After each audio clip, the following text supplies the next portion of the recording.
Please report to the press box. Michael Penta to the press box.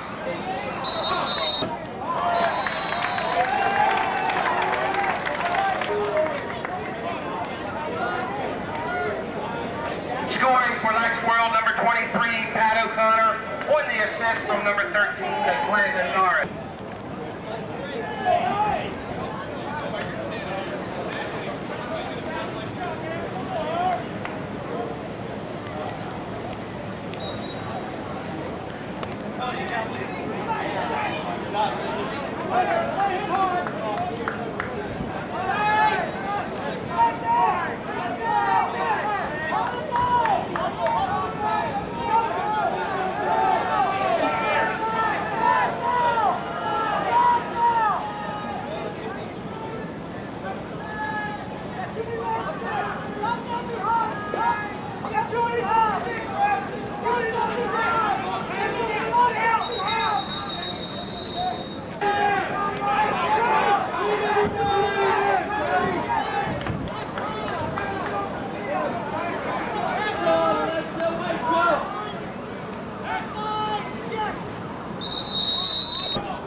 Brendan Schneck.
Scoring unassisted for sailing shoe number 11, Eric Jeske.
Welcome the world to Baltimore, where great lacrosse is a long-standing tradition.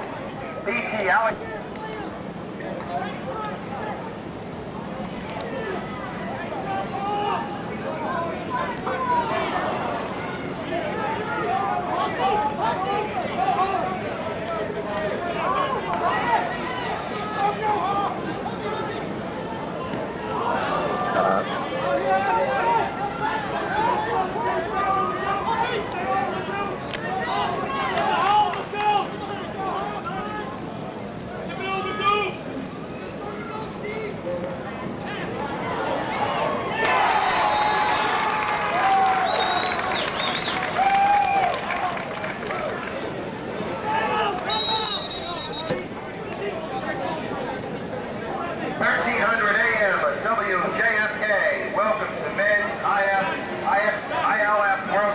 Lacrosse in Baltimore, and remind you to listen this fall to complete Baltimore Ravens play-by-play, from pre-game to post-game, all with the Ravens Radio 1300 AM.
Won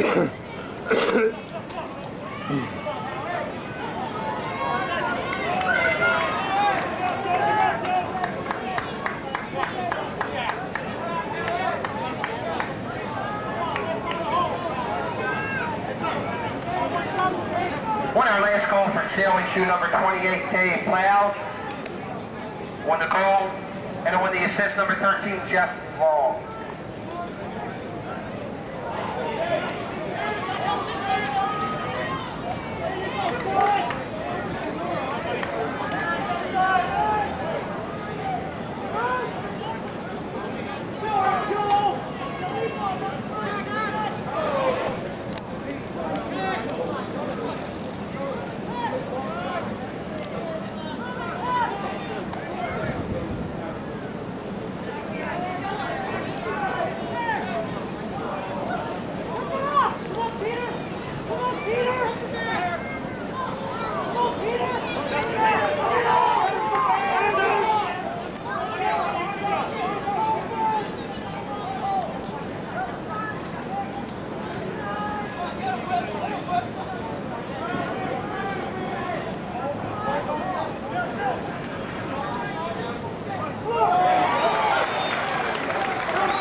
Scoring for LaxWorld number 5, Gary Hanley, and won the assist number 21.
With a timeout, LaxWorld.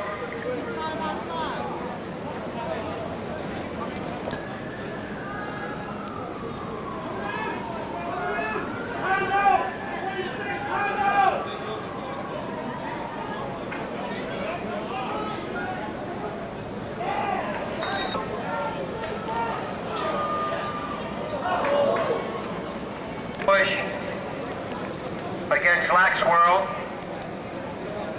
There'll be a new goalie in for LaxWorld. Number 2, Hunter Francis.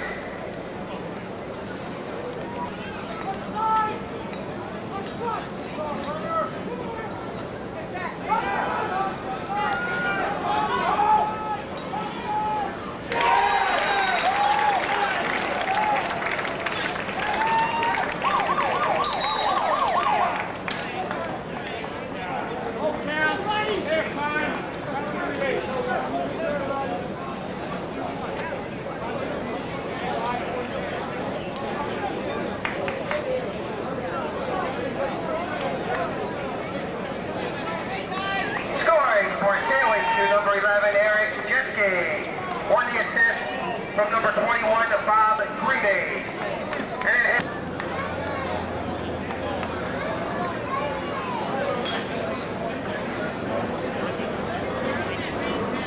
done for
assistant for sailing shoe number 11, Eric Ajeski.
Scoring unassisted for LaxWorld, number 4, Peter Jenkins, tying our score at 7.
Scoring unassisted for LaxWorld, number 3, Joe Scheller. Great Atlantic 10 fan test. To take part in the fastest shot contest and also to sign up for a chance to win $500 Great Atlantic's halftime accuracy shot contest.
Scoring for LaxWorld, number 25, Jim Wilkerson. And on the assist, number 14, John Mosher.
Masters Championship game. It was Old Glory 7, Old Stars 4.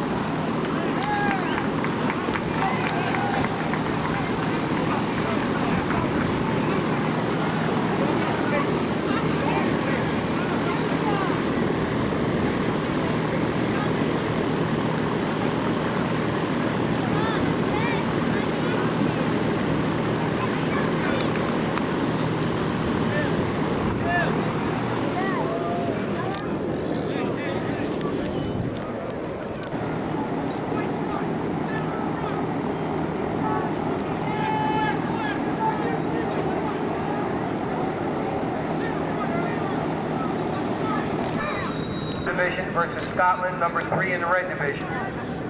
Our 5 p.m. game, Canada, number 2 in the blue division, versus Australia, number 3 in the blue division, which is also a TV game. And our 8 p.m. game tomorrow evening, the United States, number 1 in the blue division, versus the play-in winner. That game will be played immediately following this game. That also is a TV game. Sweden, number 4 in the red division, has a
We have an official timeout.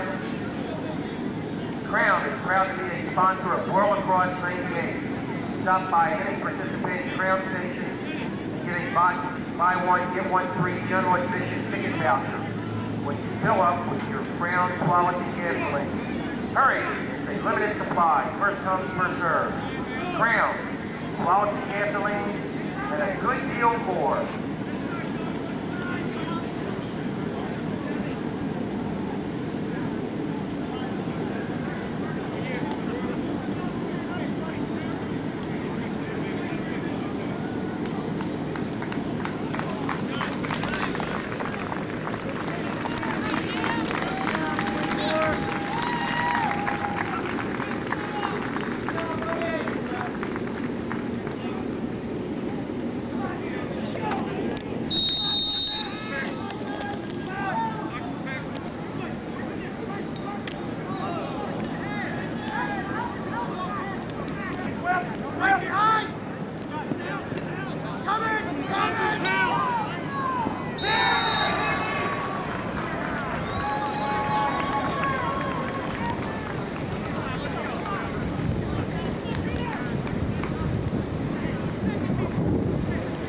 Next time.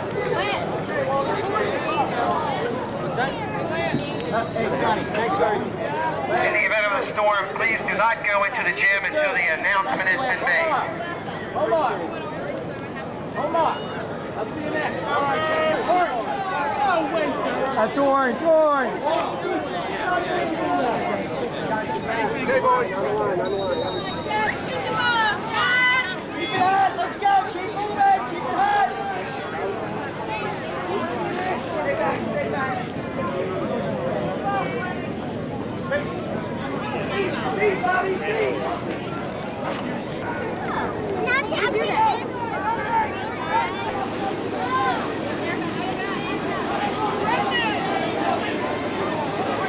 Look, hey, look, I was just about to take a picture of Wilkerson and he gave me the Propecia shot. That's better. There we go.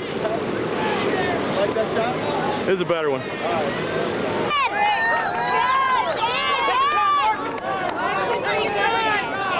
Good! Get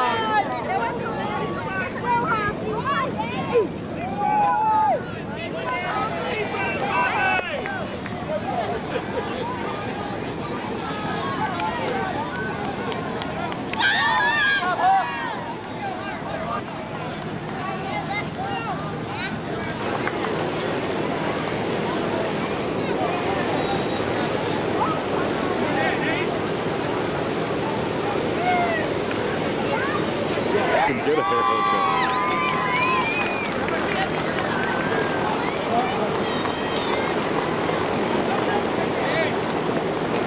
And remind you to listen this fall to complete Baltimore Ravens play-by-play from pregame to postgame. All on Ravens Radio, 1300 AM,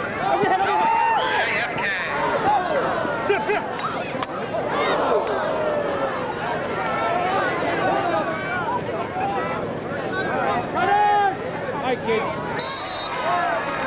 Off the clock. Jeske on the assist from number 19, Sam Carpenter.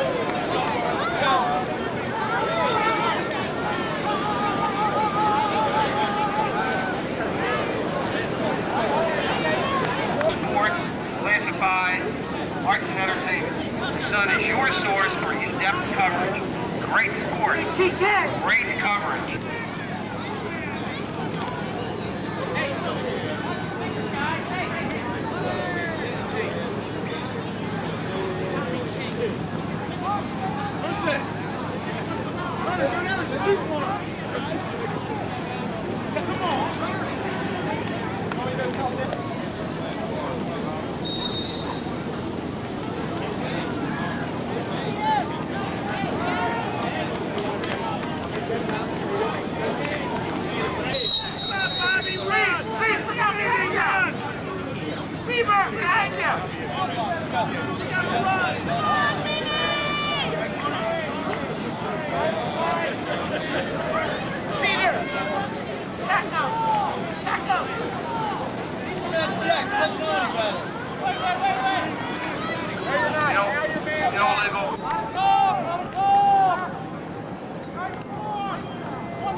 Game's over, guys. 4-3.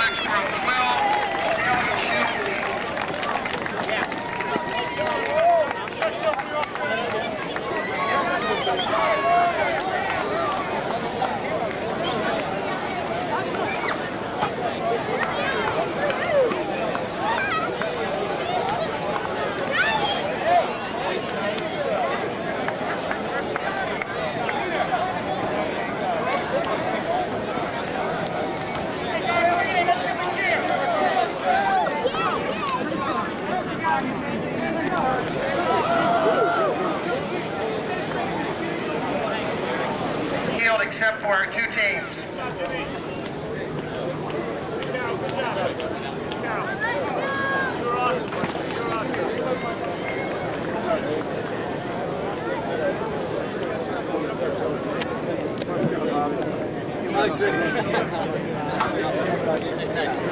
Nice job, fellas. Great job. Great job. Great job, guys. Congratulations, Great guys. job. Nice job. Nice job. Nice job. Good game, guys. Go, Wally.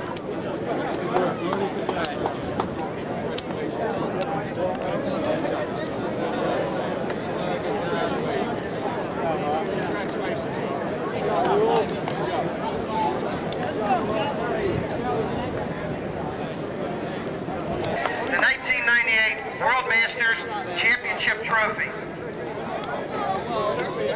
Presenting the trophy, the tournament director, Joe Gold, and the captain of the 1990-94 World Games Masters champion, USA Geezers, Chris Van Sickle.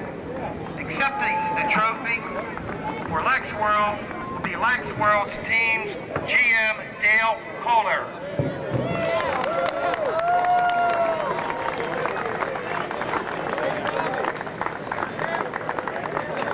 Congratulations, USA LaxWorld, the 1998 World Masters champion.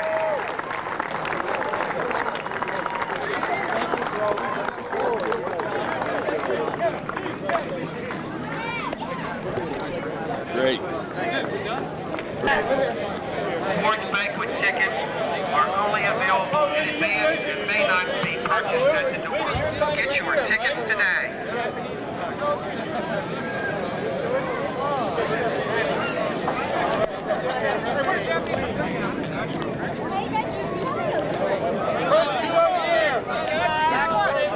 Bad news is you guys got to keep playing for 4 years. All right.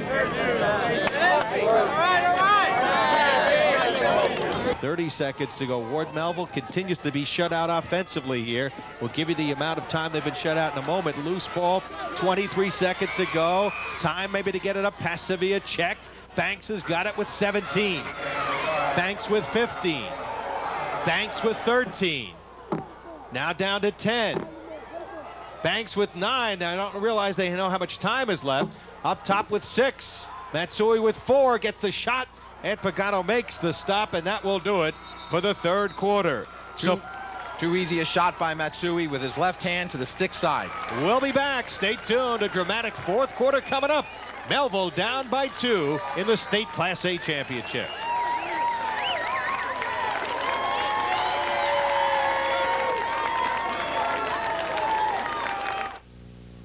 Hi, I'm Mike Cordy. 1976, I came to Long Island to play with the New York Islanders.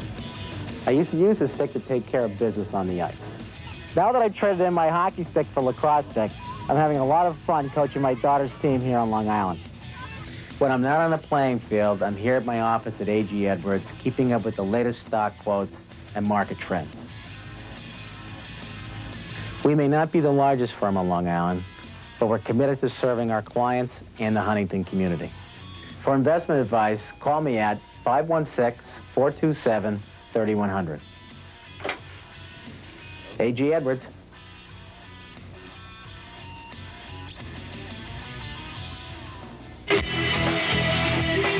E-Lacrosse Rage on the Cage is the ultimate lacrosse highlight experience. Scoop one up at the E-Lacrosse website or find our lacrosse stores like Great Atlantic, LaxWorld, Commonwealth Lacrosse, and Lacrosse Unlimited on the island.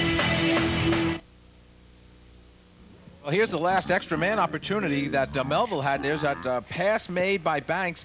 And you know what? Good job by the defense. You know, you teach your man-down defense to play with your sticks up, to intercept those long cross-field passes, and that's exactly what happened. As they went back to the goalie, though, they almost made a mistake that was similar to what Melville did earlier on. But it was a good job by, I think, the man-down defense for West Jenny, doing what you try and teach every man down to do. Hard to believe. Over 15 minutes, West Jenny has held Ward Melville scoreless, Carey. And a big face-off here. Grasso trying to rake it back. Lowe can't get it. And it'll be recovered by West Jenny. They only give up 3 goals a game. A dangerous pass. And Lowe almost picked it off, but Pagano got it upfield. What a great effort. I thought by Banks, I believe that was Barry. Great effort to try and intercept that ball. I think it was Lowe, but be that as it may, Carey, they're down on the offensive end again. Shamati swings it behind. Ward Melville down 6-4. The state championship on the line. McLaughlin coming around against Duffy. Up top, Harley Jones. It was a big goal by Kelly. The first goal of this second half. It has given him up a 2-goal lead. The bounce shot stopped easily by Shamati. Taken by Shamati, and Kunkel outlets to Duffy. Bad shot there. Yep, not a well-taken shot, easily handled, and here's Duffy looking to clear it. Duffy will get it across. Duffy going to Cornell, comes down, throws it away, looking for Lowe, and another unforced error, Carey.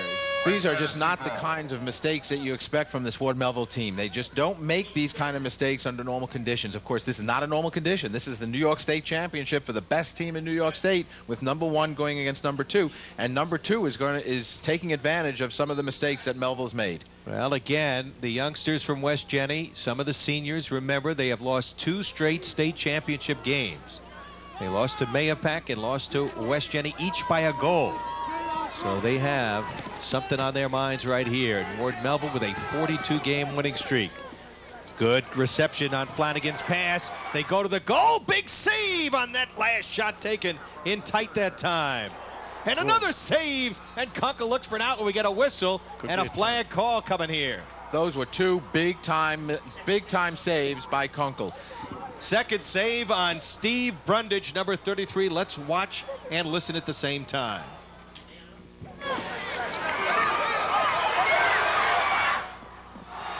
First save on Griffo, and then the big save on Brundage, Carey. You saw the concentration by Kunkel, as we now have a Melville man in the box again. I think this is their 4th penalty. And again, you've got to be careful now. They're getting down where time is going to become a factor. They don't want to only give up a goal, but they're giving the possession up to West Jenny, and that's going to be more of a factor, I think, for Melville. Absolutely, Carey. This is Pellegrino swinging it around. 0 for 3 man up. They cannot afford to give up another one here. 2 minutes gone here in the 4th quarter.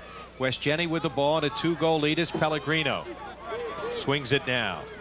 34 was Conklin. In behind now is McLaughlin. Back to McLaughlin. McLaughlin checked by Duffy. And the loose ball is recovered here by Conklin. Under 20 seconds to go in the extra man. Pellegrino shot the ball loose in front. And coming up with it right here is Kunkel. Well, that was very close, because Griffo almost came up with that loose ball right on the crease, and if it wasn't for one of the big sticks to knock it back to Kunkel, they could have been an easy goal. Griffo's had 2 of the goals. That is the 8th save by the goalie Kunkel. If Melville comes back here, Barry and Carey, give the game ball to Kunkel. Yep. Here's Matsui. That was a big play. Matsui moving downfield. They've got to use his speed. And as he goes down, we got an illegal pick. They lose the ball again, Carey. They're calling a ward-off against Matsui. So another possession in which they come up empty. They have not had many shots. Ward Melville, a team that is selective in their shooting. Only 19 shots in this game, Carey. And again, they have been held off the board for a long time today. Now they'll bring it down again.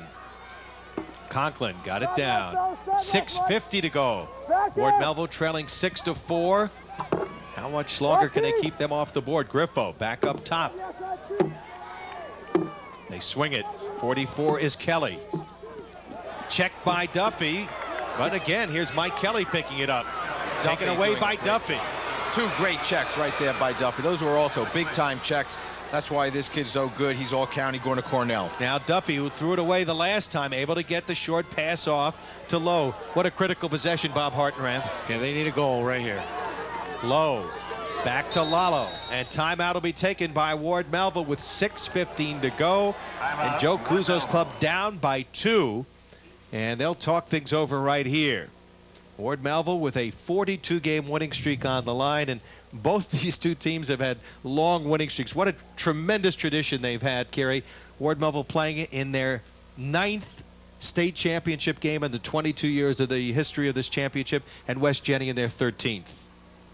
And there you see the arithmetic. Almost 19 minutes, Bob Hartenrath. They've held them scoreless. And that is hard to believe with the offense that Ward Melville has. Yeah, and Melville's made so many unforced errors. It's not like West Tennessee's putting all kinds of heat on it. Softball, good quality possession, good shot. Let's do it, baby. Come on, let's go goals, baby. Come on. Let's go. Well, I think Joe has said it all. This is what he's got to get out of his offense. He's got to get a lot of movement. They're not getting a lot of aggressive move to the cage, which is much more typical of their offense. And as he said it, as Bob said it, I said it, and you said it, Barry, this is an important possession for Ward Melville. They've got to come up with something on the board, I think, with this possession. Too often in the second, third, and now in the 4th quarter, Mike Messier's club has denied them even shots as they've turned it over. Many of those unforced errors, and they'll give it to Banks against Kerwin. Banks getting in, got knocked down, Is it going to be a crease violation? Yes, indeed. Kerwin doing a good job there. Banks called for the crease violation. Again, they're trying to aggressively ride here, low on the ride here. But they'll get it once again as Conklin got it across. Well, that possession was exactly what Joe Cuso didn't want. He didn't want to have a one-on-one situation with no good possession on their part, and he didn't get anybody else in the offense, and it was just one man going to the cage and lose possession. Grasso against McLaughlin. Ball loose on the ground. Forced the turnover. Passavia looks to get it going here. Passavia, the sophomore, will bring it across.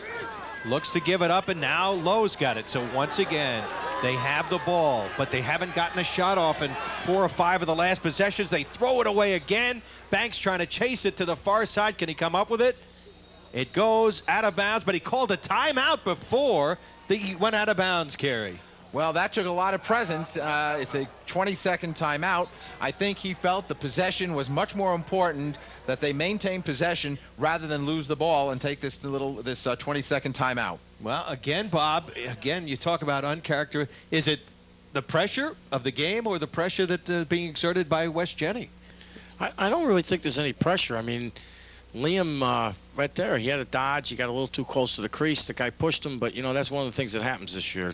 Nobody calls a push into the crease anymore. I mean, you go in the crease, it's like you're in the crease. It's become a joke in the game. It's interesting. A defenseman can't get called for a push anymore into the crease. You know, the rule says you can't push him from the back. Well, I don't know about Banks on that one, but I've seen a lot of them this year where they get pushed flat out, pushed in, they call them in the crease. So. All right, Kerry, let's take a look at that last push or the save by Banks as he calls timeout here after trying to hustle that ball down to Low, threw the ball away as it was checked out of his stick. Right, exactly, Barry. Checked out of his stick. And look at the effort here by Banks. He really knows they need this possession, calls the timeout before he lands in midair. He calls the timeout to the officials. Great presence. That's why he's an All-American, and he's got to help make everybody around him big here. A lot of time left still. Well, Ward Melville down by 2, and again held scoreless for a long time here. Matsui working against the big stick of Kevin Burns, 25. Up to Roberts, who's had some big goals in the playoffs. Roberts has a short stick on him. Over 20 minutes they've been scoreless. Roberts getting in tight. Roberts with the defender all over him, no shot. Up to Matsui with 4:40 to go. Melville down 2 as he works against the long stick of Burns. So he'll go in behind the net, the midfielder inverting. Matsui on Burns, lost it. Good job by Kevin Burns, the junior. And again, a possession without a shot, Kerry. Yep, absolutely. And that was exactly the play that Matsui scored on last time. He inverted, took his man up top, and was able to get the nice shot off. This time the defense did the job. Well, Matsui. He had a short stick on him last time he did that, Kerry. Once again, a key possession. Here's Roberts. Roberts with 4:05 to go as we'll hit the 4-minute mark right now. Ward Melville down 6-4 against the tough West Jenny defense. Again, it was a defense they were exploiting early but have not been able to do it lately. Roberts driving, bounce shot, and Bruce is there, but again, not a lot of movement. There's no off-ball movement. We don't see the cutters here. Well, at least the one thing I would have to say is that somebody else got a shot rather than Banks, which has got to keep the defense a little bit more honest. If you only know that it's going to be one man shooting and it's going to be Banks, you can slough off your man and you can help out an awful lot. When other guys start to shoot, you got to play them more honest. West Jenny making changes. Lakutis, 43, has come in midfield. Banks against Kerwin. Banks getting in tight. Banks got checked. Should have shot it indeed. Roberts, 3.5 to go. Melville down 2. Banks again against Kerwin. Puts it out to Low, and he's got that hard left-hand shot. Missed it, but Bruce was there in the backup. Again, I think we're getting a little bit more movement right now by the offense. But you know whose name we haven't mentioned yet? We haven't mentioned Jimmy Lalo, who's been a big factor in the last couple of games. I don't think he's touched the ball at all this game. He's number 10. He's a good cutter on the crease. Bruce now will take the ball. He's got a long stick on him. Bruce drives right, misses the cage, but again, they had backup. That time he worked on Mike Kerwin, the cousin of Brad Kerwin, both seniors. And now time becoming a factor. 3:05 to go. Melville getting shots, but not getting it on the cage. Here's Banks. Putting it up top. The shot blocked, taken by Roberts. It's loose. And what's the call going to be here? I would think we're going to get a call against Melville. I think we're going to get perhaps a push. Yep. 30-second push. So Melville loses the ball with 2:54 to go. And it doesn't look good for the Patriots. They need a big play from somebody here. Well, watch it on the replay. The push is going to come right in the middle of your screen, right there. That's where the push is called. I believe it was on number 12, Tony Lowe, as he came into your picture. 30-second penalty. That means right now West Jenny could hold the ball for 30 seconds, go 2:24. Will be the next time that we get into an all-even situation. Yeah, a goal here could just about put this game out of reach. The way West Jenny has played defense in the second half. They lead 6-4. We've had only one goal scored here in the second half. And remember, it was an own goal by Ward Melville that turned this game around. They were leading 3-1. Now they work it, swing it in behind. Looking to set it up. I think right now West Jenny showed right there they're not looking to go to the cage. They have the confidence in their defense that they can shut down Melville's offense. They didn't even look to go to the cage. They were more importantly concerned about eating up the 30 seconds on the clock. 2:12 to go here as they work it behind to Brundage. Off now to McLaughlin. Swing it up top. Melville's going to have to come out and try to challenge double up. And right now 34 has got it. That is Conklin. Off now to Pellegrino. They've got to keep it in the box, of course. 1:54 to go. They've had it for a full minute here. This is McLaughlin. Throws it up top now. Good ball movement here. Lost. Matsui trying to get that ground ball. Casino with the hit. I think we're going to get a timeout taken here. Right here by West Jenny with 1:40 to go. And the Wildcats trying to avenge their 2 consecutive losses in the state championship game. Trying to win it here. Well, West Jenny just killed 1 minute and 15 seconds off the clock since they went on that extra man situation. That is really good stick work, a lot of good discipline, I think, on the part of the West Jenny team. And of course, more importantly, they've kept the ball out of the Melville sticks. Well, they've won 2 state championships against Melville, trying to make it 3. Let's join the huddle here. Near the line, knock them out. All right, we get it. Middies break up. Let's see if we can get something in transition. Here we go, Melville. Here we go, Melville. Let's go, defense. Let's go, Melville. Let's go, Melville.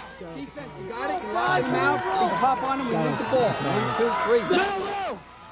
Well, possession is the name of the game right now for Melville. You're going to see the defense is going to be very, very close, very tight on their man, trying to create the turnovers, and you see the midfielders are going to be breaking. They're going to see if they can catch a little bit of transition, and if Kunkel gets a good look upfield, you may see a midi breaking, and the fast break will be in there for Melville. Man, if you're Mike Messier, you're certainly aware of that. They'll look for the double here. Loose ball, Karcher gooses it, comes up, and now Melville's got it. Roberts, check from behind. Roberts, loose ball. And it is picked up by Matsui. Matsui with 1:23 to go. Now to Roberts. Roberts at the 30-yard line. 1:15 left. Roberts into a double, lost it. Good job by Pellegrino to double up on the ball there, Kerry. Very intelligent, very smart, very good defense. Low riding now. Pellegrino goes through his legs, and Melville will get a break here with 1:02 left, down by 2. And they've got to try to pull a miracle off here. Well, this is going to be their last opportunity to get them into this game. If they can't score on this possession, they are going to be in trouble.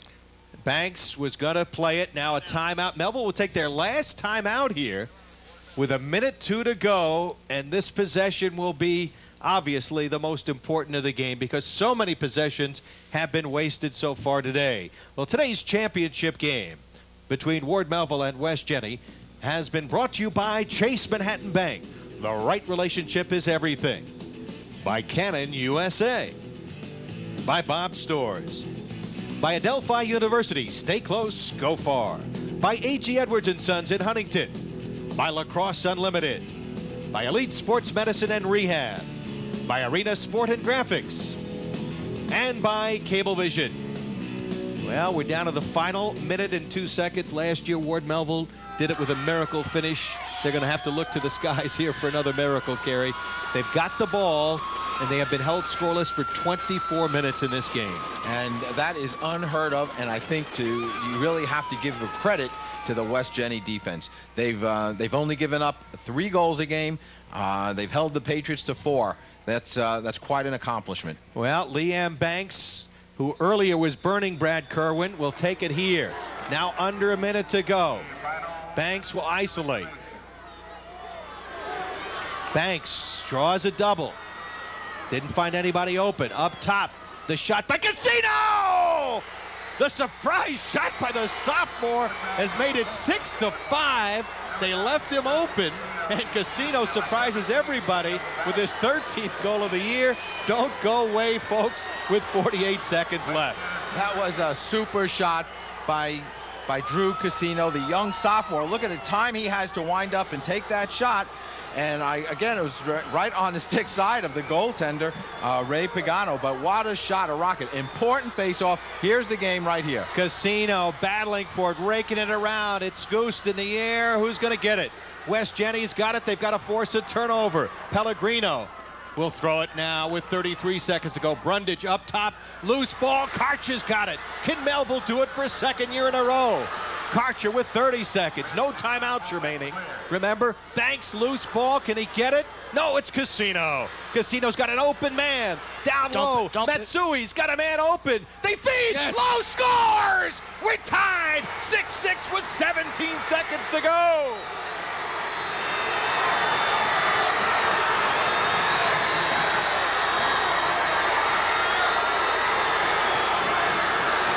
Look at the Melville players on the sideline as well.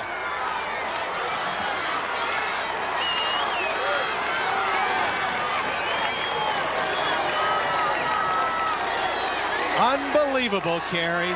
Casino now facing off with 17 seconds to go. Tied at 6, folks. It's loose. Loose. Grasso, who got the game winner in overtime last year, knocked out of his stick. 8 seconds to go. Still loose, just wants to keep it out there. This game will go to overtime right now as Casino gets it up. No time left on the clock, and Melville has done it again for the 2nd year in a row. If you're Mike Messier, you must be saying, I can't believe it. Last year, it was with 3 seconds left. They tied it. This year, down 2 in the final minute of play. Melville found a way to tie it at 6. We'll be back with the exciting overtime. You're listening and watching exciting LISN coverage of the New York State Class A Championship.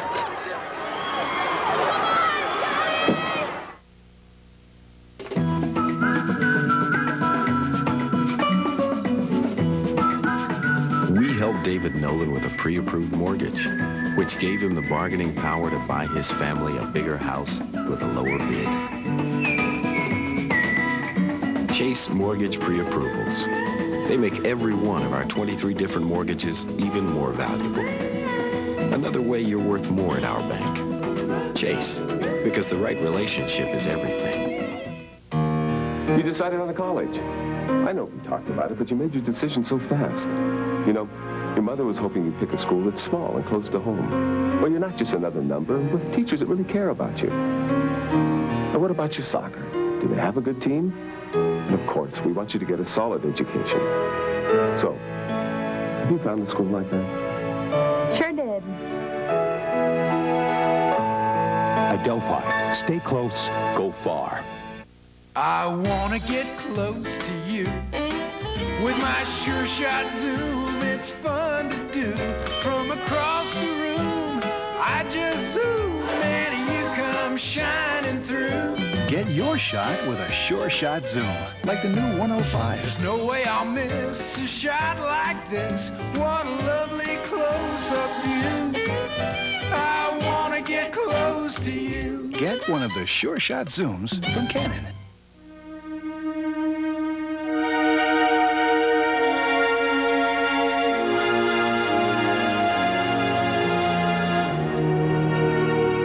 Drunk driving doesn't just kill drunk drivers. Next time your friend insists on driving drunk, do whatever it takes to stop him.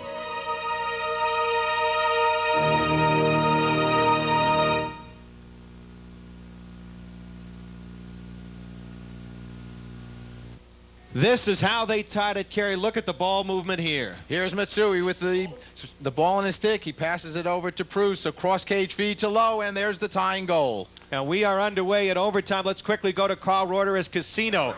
One of the heroes comes up with the goal, and we'll go to Carl in a moment as Casino has it checked out of his stick right there. And let's go to Carl right here. All right, Barry, in a couple of moments after Tony Lowe ties the game up at 6 with 17 seconds left, we go into the overtime. This is what Joe Cuso did. That's Dan Kretz in that wheelchair. Joe Cuso basically saying, hey, listen, we got this one for you. Dan Kretz, emotional, was crying. Cuso walked over specifically to say, Dan, let's go. Now we got him in overtime, and let's hope we can repeat. Back upstairs. Well, shades of last year was Matt Grosso winning in the second overtime. This is 2 3-minute periods. Not sudden death here. So even though a goal is scored here, this game will be played for 6 minutes, 6 additional minutes. So right now, Pellegrino with it. Let's see what West Jenny can do after blowing a 2-goal lead in the final minute of play. Let's see what they're made of as they work the ball now. And they come out. Check that time. Good check that time by Ward Melville. Good job defensively by Roberts. Here's Pellegrino. Young man going to Princeton. Good look on the crease. Big save. And the ball loose. Recovered that time, but a big save that time by Kunkel, who's come up big, Kerry, late in this game. Kunkel has been the man of the hour right now. He has made 3 now big time goals, and he is pumped. 3 big saves. He's had 14 saves today. Pellegrino with 1:54 getting in on Matsui. He fires it wide, hustling after it on the far side, Ward Melville. And Duffy looks like he's closest to the ball. He will be closest, and Ward Melville will get it back. And this is now a real important possession. Great effort by Duffy. Kunkel off his line real quick. That ball really was going to be in the Melville sticks. Bob Hartranft, you said when the 2 saves were made earlier in that 4th quarter moments ago by Kunkel, that could be the turning point in the game. Oh, yeah. I mean, he kept them in. They go down 3 or 4, it's over. And he kept them in it, gave him a shot. They tied it. Now he just came up big again. All right, Duffy will play it. Duffy in a little bit of trouble here. Now looking to clear. He's got to get it across. Lobs that pass. A dangerous one. Roberts had it knocked down, but it's recovered by Matsui. Spins away, and the elusive Matsui, who got the first goal of the game for Melville, brings it down. Who's going to be the hero here for either team? Banks did not score either of the last 2 goals. Ward Melville will take a timeout here with 1:15 to go in the first of 2 3-minute overtime periods. Kind of ironic. We've talked so much about Liam Banks being the star, the guy that would have to step up, but it was a sophomore by the name of Drew Casino filling in for the injured Kretz, who's on the sideline, that came up with the goal to make it 6-5, then won a face-off, and with Karcher setting up that scrambled situation, they scored in the fast break to tie it. Well, that's why both these 2 teams are so dangerous, Barry, that they have so many people that they can look to put the ball in the back of the net. But whoever would expect a young sophomore when you've got Pro with Lowe with his 60 goals, Proust with his 40 goals, and here Casino, the sophomore, steps up and puts that big one in. Bob Hartranft, you know that no lead is safe against Joe Cuso. I remember back to some great games you played against him in the early 90s. You had it locked up with a couple of minutes to go. They came out and beat you. I'm not sure if it was in overtime, but in a dramatic victory. In 1989, we had them by 3 goals with about 2.5 minutes left. They tied it, went in overtime, and then they beat us. Casino's goal, right, was a big goal. You always got to get the goal to get within 1. But, you know, we don't want to forget that Banks on that play drew a double team and then dumped it to Casino, and then Casino stuck it to make it 6-5. Here's an opportunity to catch a replay as we see Danny Kretz. Here's that tying goal that Melville was able to come up with. The loose ball. Here's Casino, has all the poise now to get his head up, finds Matsui in your picture right in the middle of the screen, dumps it down low. Proust makes the cross cage feed. Look at Lowe, one-on-one with the keeper. Does a great job, goes off stick. Now Ward Melville with the ball. Let's see what they've set it up. Here's Casino given room. They set up a pick on the crease, 2 men on the crease. And Casino will isolate here. Going to his right against Conklin, 34, and the pass goes away. So Banks couldn't get the pass, and so Casino turns it over with 58 seconds to go in the first of 2 overtime periods. In case you're just tuning in, Melville tied it with 2 goals in the last 48 seconds of play. They scored at 9:12 and 9:43 to tie it, and that's the way we stand right now in the closing minute of the first overtime period. Flanagan will find a clear. Hal losing it for the moment. But picking it up here is number 43, Lacudis. Lacudis getting in, and he rifles it wide, and it will be Ward Melville ball. Once again, they had no backup, or at least late backup, as Kunkel was there. But that time it was a good scoring opportunity. I'll tell you right now, Kunkel has done everything he possibly could do to help Melville win this game. There's nothing more that he can do. He's made the saves. He's done his job getting back on the line to get the ball after shots. Kunkel has just been the man, I think, and he's really created this, made this tie game. Another mistake by Melville on the clear. Pasavia throwing it too high.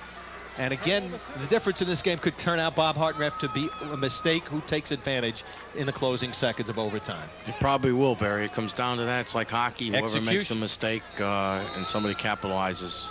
Two very outstanding teams. All right, West Jenny with 28 seconds to go in the first overtime. Harley Jones, the complimentary player who got a big goal earlier. Working it now to the dangerous Shamati, the All-American, going to Duke. Jones, 15 seconds. A lot of room, and Shamati will rifle it high. They had backup, a lot of room, too much room to leave a guy like Shamati open, Kerry. You can't leave an All-American like Shamati open as much as they did right there. He's going to take that shot. 12 seconds to go. Pellegrino on the wing. Up top again, Shamati, watched by Karcher. 5 seconds. Shamati throws it behind. 3 seconds. 2, a look on the crease, and they score with 1 second left. Number 11, Pellegrino, the young man going to Princeton with 1 tick of the clock left in this first overtime, scores to put West Jenny back on top, 7-6. That's going to be a real tough emotional goal to overcome right now for Melville with only 1 second to go in the first overtime. We'll catch it again on the replay. Will be a nice little feed that'll come up top to Pellegrino. Ball works behind the cage. And there you'll see Grasso makes the slide, leaves Pellegrino, and we come over a little bit late from the offside. And off the face-off, that will do it. We will head to the second overtime. So the All-American going to Princeton, a finisher, comes up with the goal. Griffo, a beautiful assist. And that is the first goal they scored since early in the third quarter when Kelly scored to give them a lead at 2:27 as we take another look, Kerry. Well, there's the pass going behind the cage to Griffo. Griffo draws Grasso. He looks onto the crease, and there was Pellegrino with the slide coming from the back a little bit too late. It actually was Brundage who picked up the assist. Timeout. We'll be back in a moment.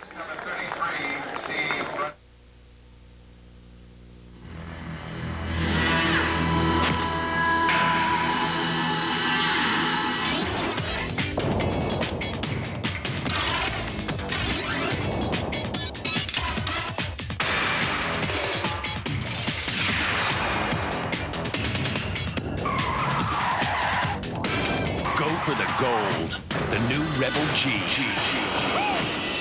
Get the ultimate rush. Come on down to Olympic Den at 676 Dogwood Avenue in Franklin Square, one of Long Island's largest lacrosse suppliers for over 22 years. Choose from our large lacrosse inventory, including brine, STX, DeBeer, Warrior, and Sport helmets. We carry cascades, lacrosse heads, shafts, including alloy shafts, composite shafts, and titanium shafts. You can also design your own personal custom lacrosse stick. Choose from a wide selection of shorts. Olympic Den also features the Clear Edge, Edge 2, and F22 shafts. Olympic Den, located at 676 Dogwood Avenue in Franklin Square, 516-486-0975. Second overtime, Ward Melville with it. They win the face-off. Winning it is Drew Casino, one of the heroes of the comeback. Liam Banks got to step up. He's been quiet. He'll isolate here, Kerry. Against Brad Kerwin. Banks getting in, now forced to the side of the cage. Coming around. Banks looking. Lalo trying to set up in front. Banks cut off nicely up top to Roberts. 50 seconds gone in the second overtime. Melville with the ball down a goal. They were down 2 in the final minute. Rallied to tie it. Here's Bruce, has been rather quiet. Had a goal earlier. Up top to Matsui. Gets a pick. Now picked up by Harley Jones. He's got a short stick on him. Matsui has the speed to beat a guy one-on-one. Matsui coming around. Scores! Nate Matsui, and there's a penalty on the play as well. So Matsui, who started the win last Saturday against Sachem, gets his second goal of the game, and we're tied at 7. What a great effort by Matsui. He took his short stick behind the cage. That's exactly what happened in the first goal. As we see the penalty be wiped out by the goal, so it'll be all even again in the face-off. But you'll catch it on the replay. He has the short stick behind the cage. He takes his man one-on-one. He goes hard to the cage. He beats him to the inside. What a great effort again. A diving shot taken by Matsui, avoids the crease call, and he ties it all up. And there's another look. What an effort by Matsui. Second goal of the game, 25th of the year, and in the playoffs his 12th. Big face-off again, tied at 7, and West Jenny will get possession here. West Jenny with it. West Jenny with it. Big check on Lakutis. The ball loose. Pasavia trying to come up with it. Pasavia can't come up with it. Ball, there's a flag coming up on Ward Melville. Grasso trying to get to it. Let's see what the call is here. It'll be a 30-second penalty, Kerry. And did you spot what the flag was for? Well, I think they called it against Pasavia, where he was playing without the stick, I think is what they called it for. Off on the side, now it'll be a 30-second. This is real important. We're like in a sudden death situation right here, Barry.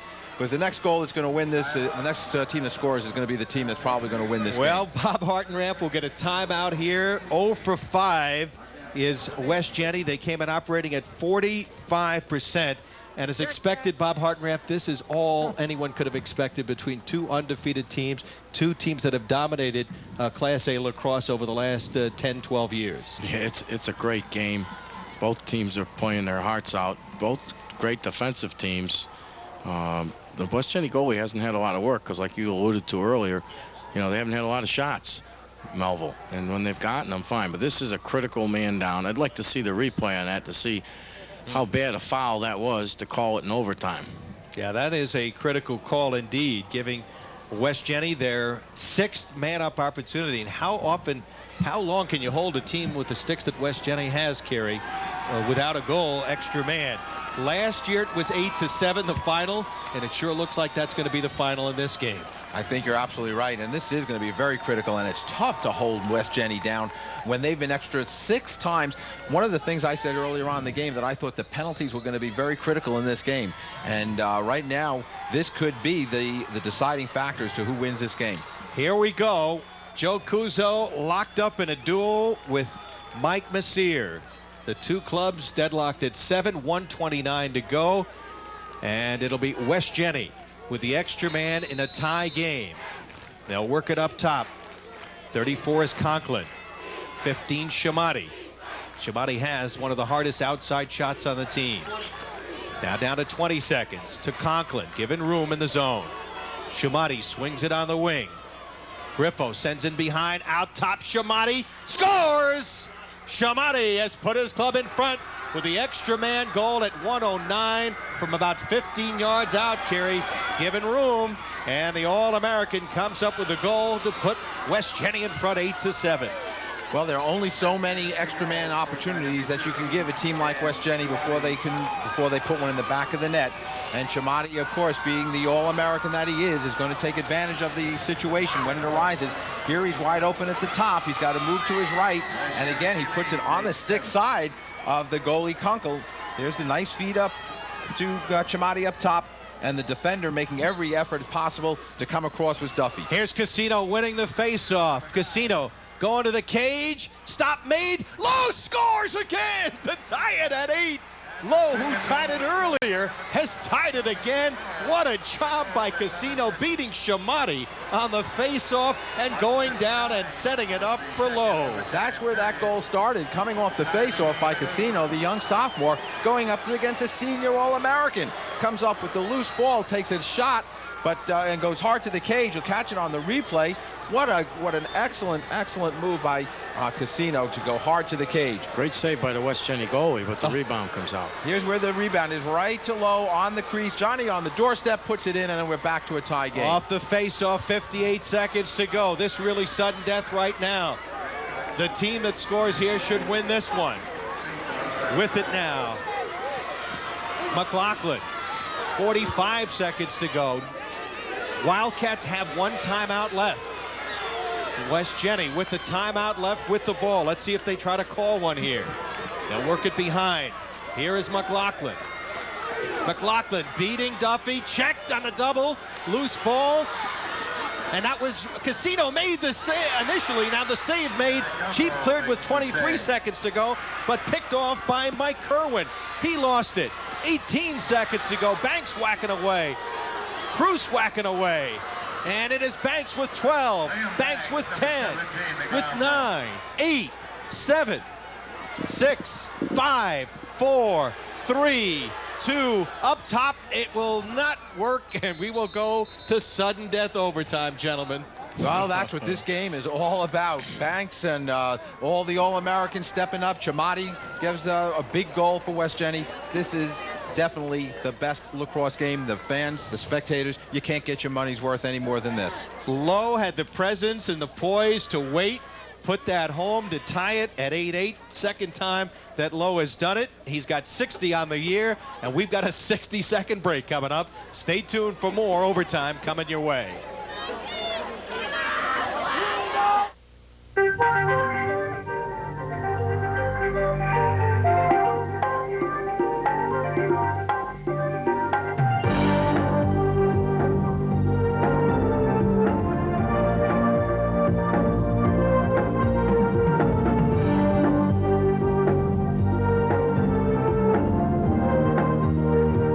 Theft is a crime. If you see it, help us fix it. All calls are confidential. Captains talking with the officials as I guess Bob Hartranft, they're explaining the sudden death overtime situation here. Right, it's just 3 minutes, and whoever scores, that's it. Coin toss there. And the officials done a terrific job in this game. In case you're just tuning in, Chamati scored in this second overtime an extra man goal to put West Jenny in front 8-7. But Lowe, 8 seconds later, came back after Casino won the faceoff. The sophomore winning it, going down, getting a shot off. A great save, Bob and Kerry, by the goalkeeper, Ray Pagano. And there was Lowe with the presence of mind to put in the rebound, Kerry.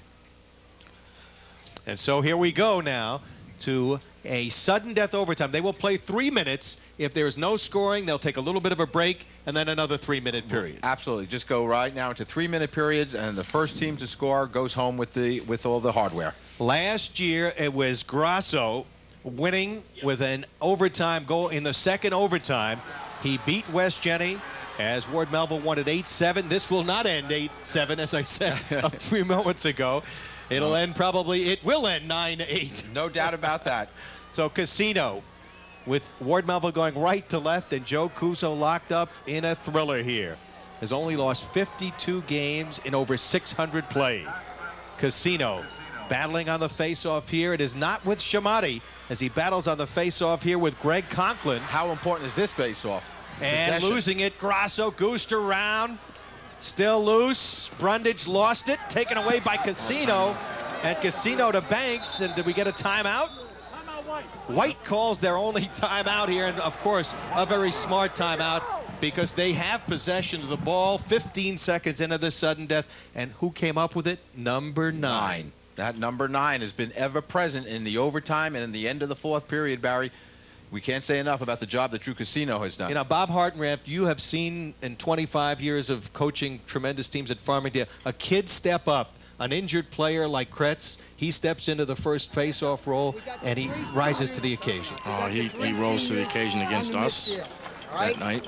Let's join Joe Cuso. Yeah, Liam's going to take it. We're going to ISO up top and see if we get a shot. Make sure we have a backup. If you don't have it, don't feel you got to force it, right? Yeah. Make a good run. If you don't have it, then pass the ball. That's it, guys. Let's go, guys.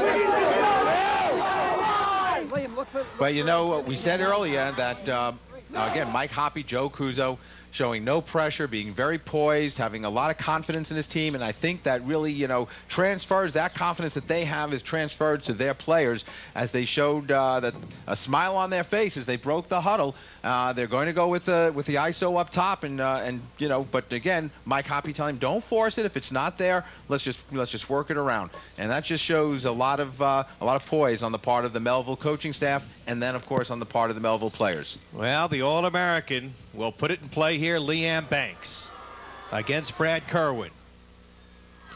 Throws it away. Preuss trying to get to it. It's still loose.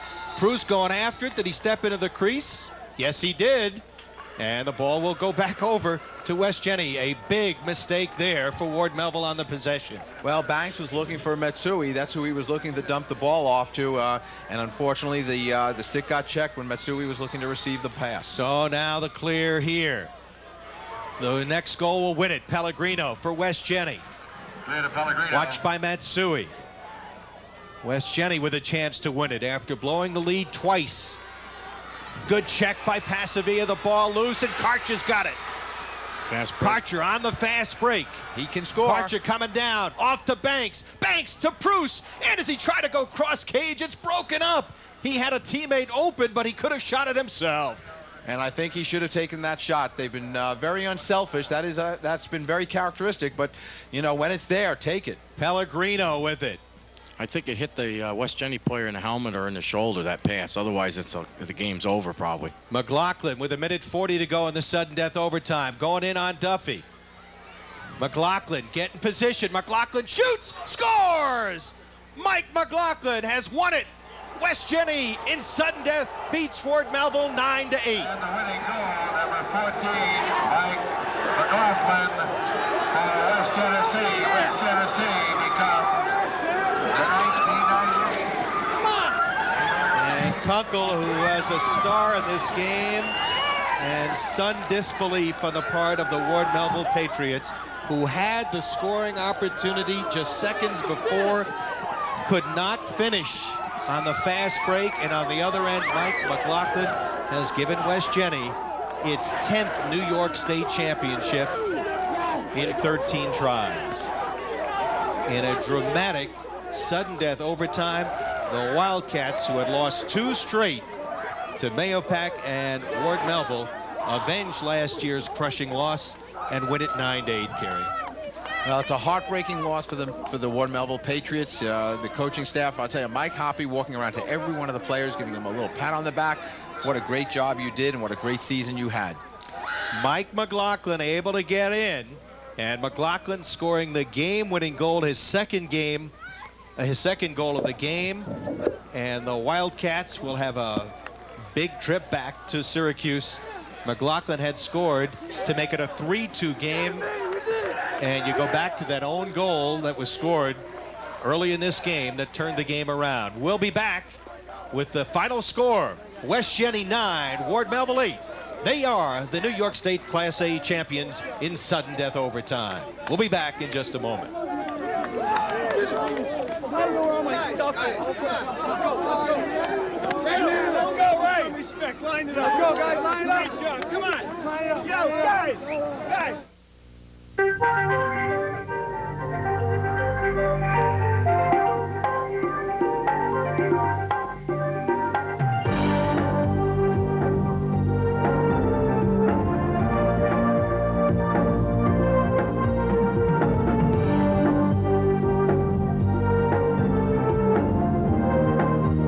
Cable theft is a crime. If you see it, help us fix it. All calls are confidential. Well, it's over, and Ward Melville loses a heartbreaker after twice coming from behind, down 6-4. They tied it, and then, of course, they lose it in overtime 9-8. Let's go down on the field. Carl Roeder standing by with Joe Cuso. Barry with Joe Cuso, a devastating loss, a great comeback with 43 seconds left to tie it, Joe. What happened there at the end? It appeared that Bruce had what looked like could have been the game-winning shot. Yeah, we thought so, too. He said he went to make a cross-cage pass to Tony Lowe, and it hit a defenseman's helmet and bounced up in the air. But, you know, hey, our kids, we're so proud of them. They gave everything they had, and, you know, my hat's off to West Jenny. They won it. All right, I'm going to let you go because you said keep it short. I will, and I know you want to be with your team. Congratulations, Joe. Class act coming over, Joe Cuso. How many guys would come over right now losing in sudden death in the state championship game? 9-8. West Jenny is on top in this one, revenging last year's 8-7 win by Ward Melville. We'll have a whole lot more when we come back to Hofstra right after this timeout. Stay with us.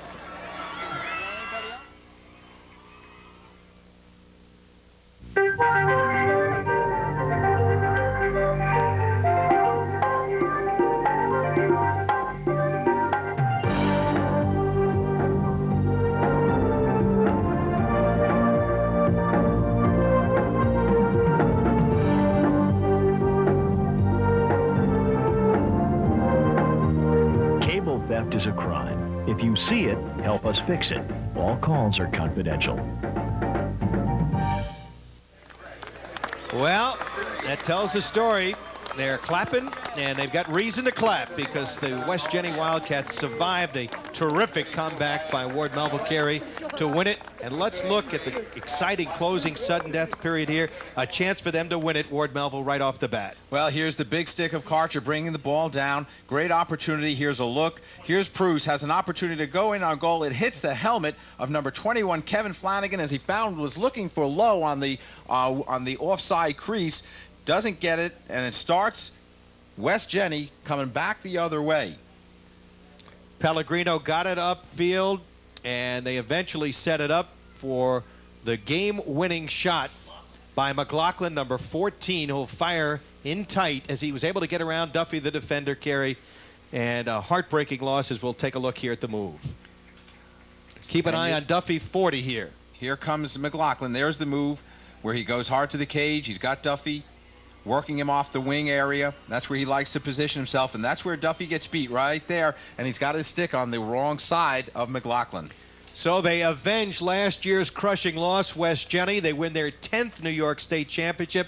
Third time in 4 tries they've beaten Ward Melville in the state championship game, and West Jenny, in a classic game, defeats Ward Melville by the score of 9-8. And you see last year's champion, Ward Melville. It'll now be emblazoned with the name of West Jenny as they win their 10th New York State Championship. That'll do it for Kerry Gluck, Carl Reuter, Hal Sass, John Connell. We say goodbye for the 1998 season. What a year it's been, Kerry. It's been an outstanding year of lacrosse in New York State. Congratulations to Compsoag, the B winners, and West Jenny winning from upstate New York. Once again, we say so long, everybody, and thanks for watching Cablevision's LISN. See you.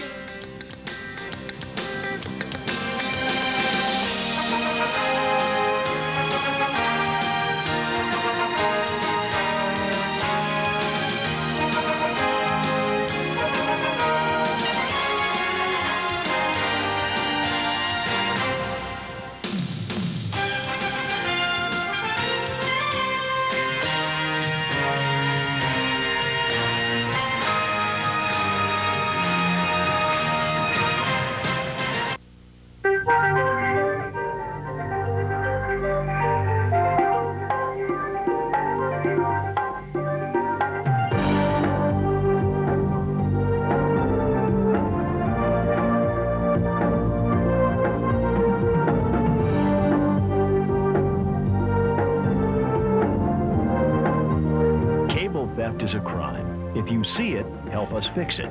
All calls are confidential.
From Rainy Hofstra Stadium in Hempstead, New York, Cablevision's Long Island Sports Network presents the New York State Class B Championship.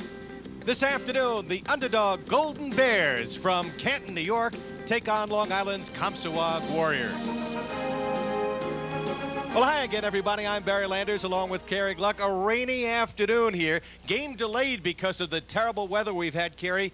And we've got a Cinderella story. Canton going up against Comstock undefeated. What can we expect today? Well, I think we're going to look to see Canton really try and open up this game, Barry. They're a big team. They're physical. They're aggressive. They like to go a lot of one-on-one. So I think they're going to try to open it up. And Comstock is going to have to play good defense today. Canton coming off a huge upset over Corning East, 15-11. Corning East had come in undefeated.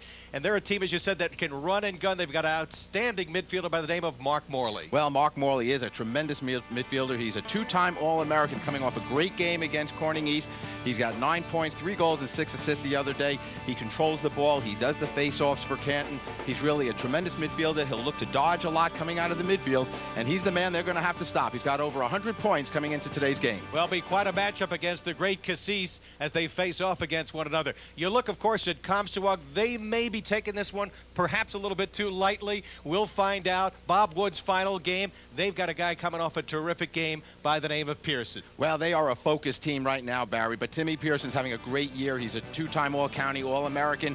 He's coming off a great game against John Jay. He had 9 points. He's 10-9 in the playoffs so far. He does a lot of the work up top, but you know what? He also plays second midfield. He is not one-dimensional. He's got 63 goals, 38 assists, so he can do it at both ends. Well, both teams like to run and gun. We'll find out more when we return.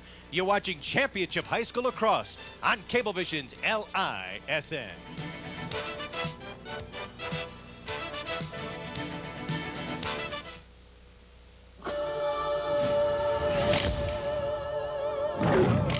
Get ready to get creative.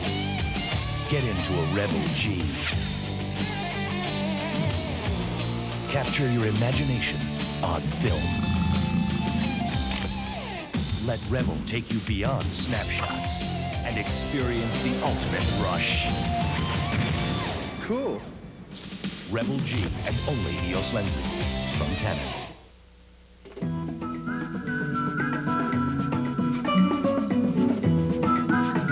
We helped David Nolan with a pre-approved mortgage, which gave him the bargaining power to buy his family a bigger house with a lower bid.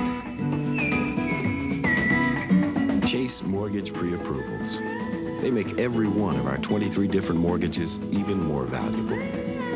Another way you're worth more at our bank. Chase, because the right relationship is everything. Aunt Ethel and the whole family are visiting, and you get to play tour guide. Uh-oh, your car's in the shop again, and you need wheels. Headed for a wacky weekend somewhere? Whatever your needs, Budget has the car you need. Budget, a smart place to start. For your car and truck rental needs, call Budget of Garden City at 483-1600. The smart money is on Budget. Hi, my name is John Danowski, the head men's lacrosse coach at Hofstra University and the director of the Lacrosse Fundamentals Summer Camp. Together with Bill Wilson, Seth Tierney, and members of the Hofstra lacrosse team, we will be dedicated in teaching individual, group, and team skills. With an emphasis on discipline, sportsmanship, and teamwork. For more information, please call us at 516-463-6629. Hope to see you this summer. With Comstock's Bob Woods, the head coach of the Warriors, Dave Bartman of Canton has declined to come on, so we will talk with Bob Woods. And Bob, your thoughts right now on this championship game? Well, we're looking forward to getting this game over with. We were hoping we wouldn't get postponed today, but I'm looking at the clouds now saying, we got our fingers crossed. We're ready. We had sent somebody up to Syracuse to scout their game. We had films on them. We looked at them yesterday. We know what we have to do, I think, to shut them down offensively, and the kids are pumped up to win. The health of Nick Russo. Nick is fine. He bruised his leg.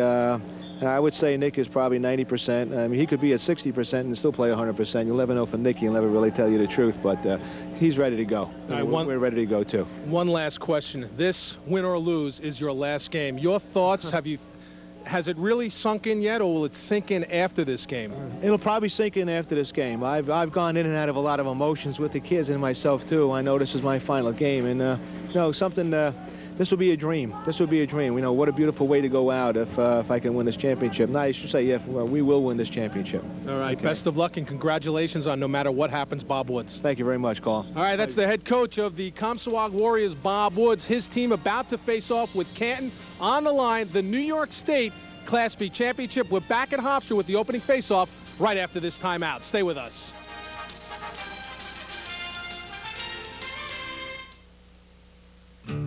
Okay, tune into Bob's Stores and let your weekend begin. It's all the clothes you want to wear, all the brands you can't live without, and none of the prices you don't want to pay. It's Bob's, the only place for brands like Nike, Reebok, Levi's, Lee, Champion, Starter, and Fila. Bob's, the only place to start your weekend. So go with the flow, turn up the attitude, and stay tuned to Bob's Stores. It's Bob's, where the weekend begins.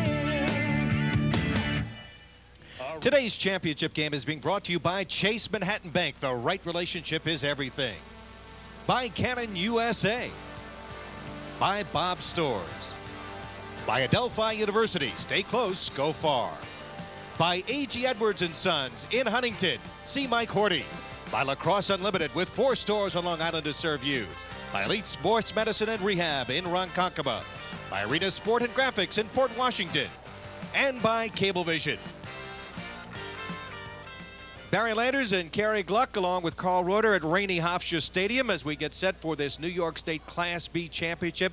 First time ever that these schools have advanced this far.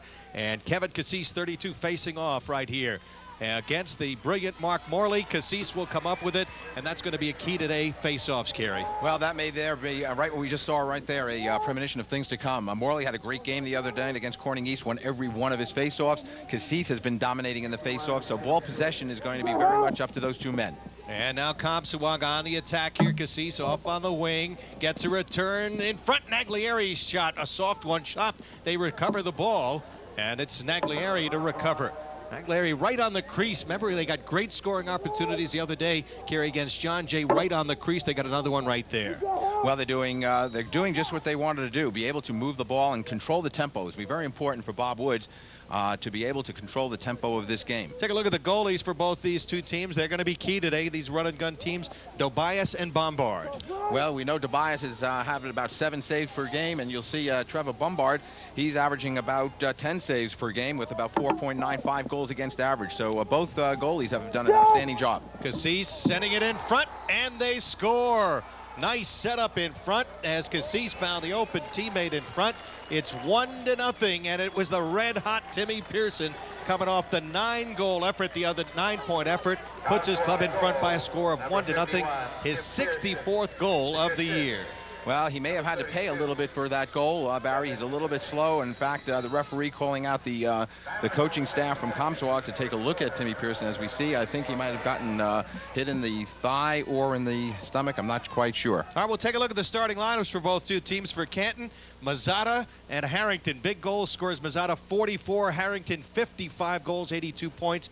And the midfield led by Morley, who's had a big year.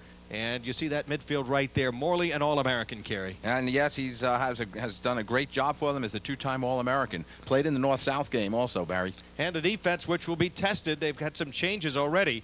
We saw Manson starting out, John Manson starting out in defense, Lombard and Sergey, the other defenders. And here's the Compsawag attack, and it is a tough one. And they are all 3 prolific scorers, Lemieux, Naglieri, and Pearson, who leads the way with his 63 goals. And then we'll take a look at the Compsawag midfield. There they are, a very powerful midfield. Russo, Cassis, Diederiksen, Russo, the All-American midfielder. And on defense, very stingy defense, Favaloro, Malerba, and Frima. Be a good matchup with Malerba if we get to see him going up against Morley. All right, let's check in with Carl Reuter on the field, Kerry. Barry and Carey, you got to understand the thinking in this team and how together they are. Number 22, Nick Malerba, saying the other day, we're a team. We're not the most talented team, but we're the best team. We play well together, and we get along very well.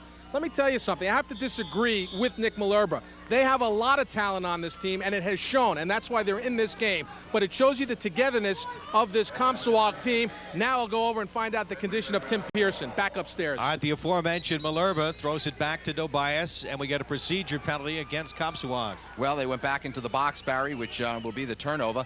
That's an error that you don't want to make, but Malerba was very much responsible for helping Cassis come up with that ground ball as he came in off the wing and did an excellent job in clamping down on the the face-off man. Timmy Pearson on the sideline being attended to right now. Remember, they had Russo get hurt early in the first quarter. It didn't seem to matter the other day against John Jay. They really picked up for his absence. We'll set it for you. This is Woody Backus putting one toward the crease, knocked away and recovered right here by Harrington. So they'll set it up here. Number 4 is John Richardson.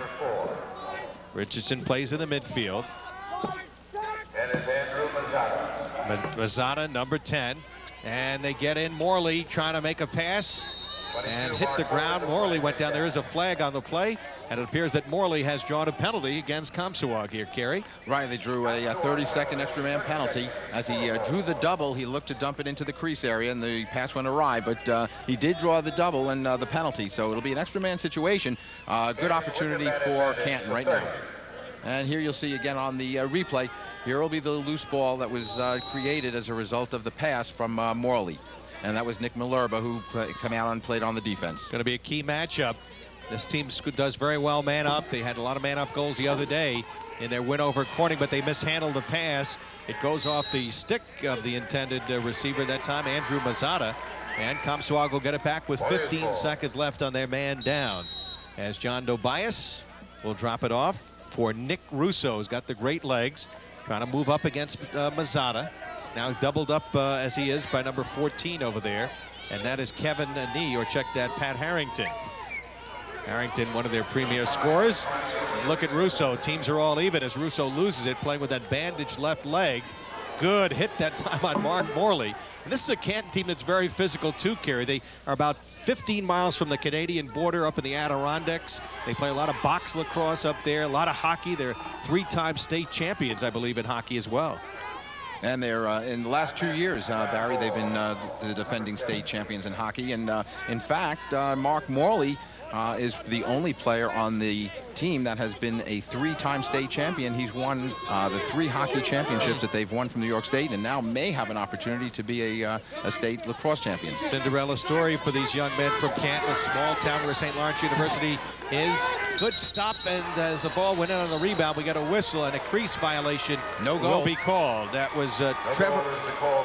So the crease violation called right there, and it will go on Andrew Mazzata. He had 18 goals in the playoffs so far this year. Well, there you have another look at it on the replay.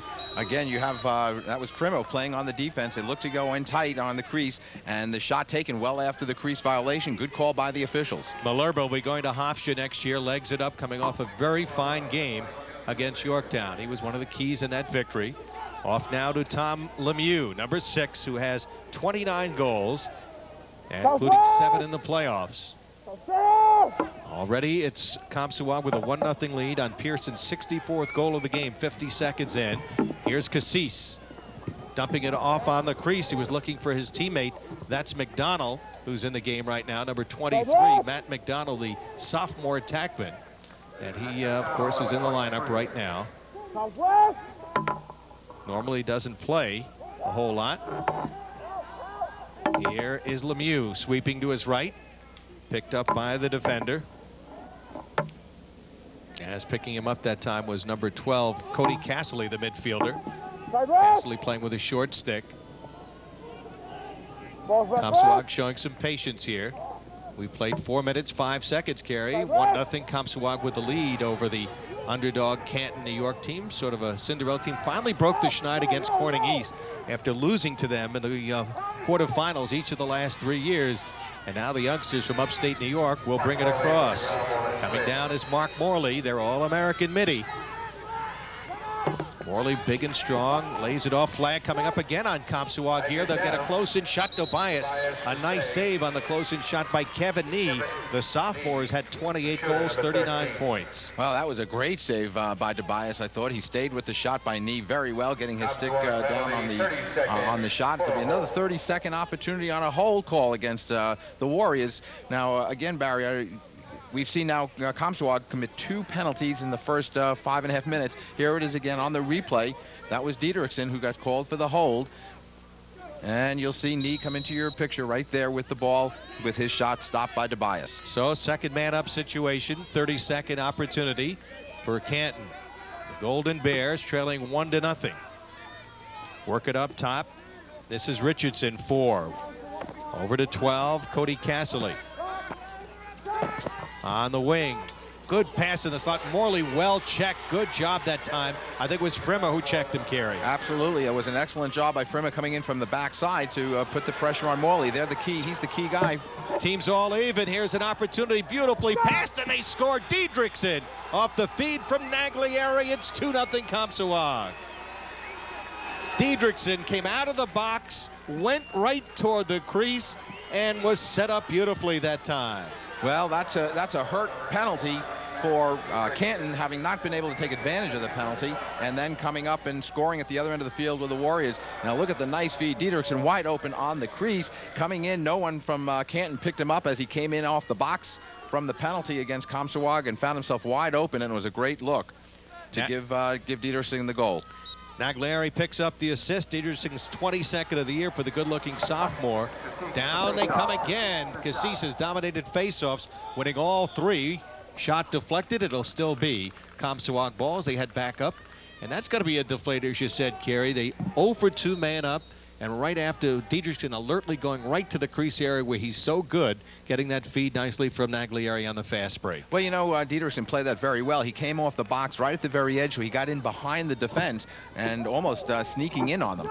Russo shot blocked by the defense right there, as it was blocked by Rob Peters. I think it took Diedrichsen in the leg. And here is Russo looking on the crease beautifully, and Diedrichsen puts it home. Well, you see the value of Nick Russo, why he's going to Virginia, why Dom Starcy is going to get a terrific player who can score and feed equally as well. He gets his 36th assist to go along with his 37 goals, and Diedrichsen gets the layup to make it 3-0. Timeout taken by Kent. And the Warriors are pumped right now. They've got that 3-goal lead. Here it is again on your replay. Look at Russo head up. He finds Diedrichsen wide open on the backside, and he has an easy layup for the goal. Time out of the field. We'll be right back. The Warriors on the warpath. They lead at 3-0. Come on down to Olympic Den at 676 Dogwood Avenue in Franklin Square, one of Long Island's largest lacrosse supplies for over 22 years. Choose from our large lacrosse inventory, including brine, STX, De Beer, Warrior, and sport helmets.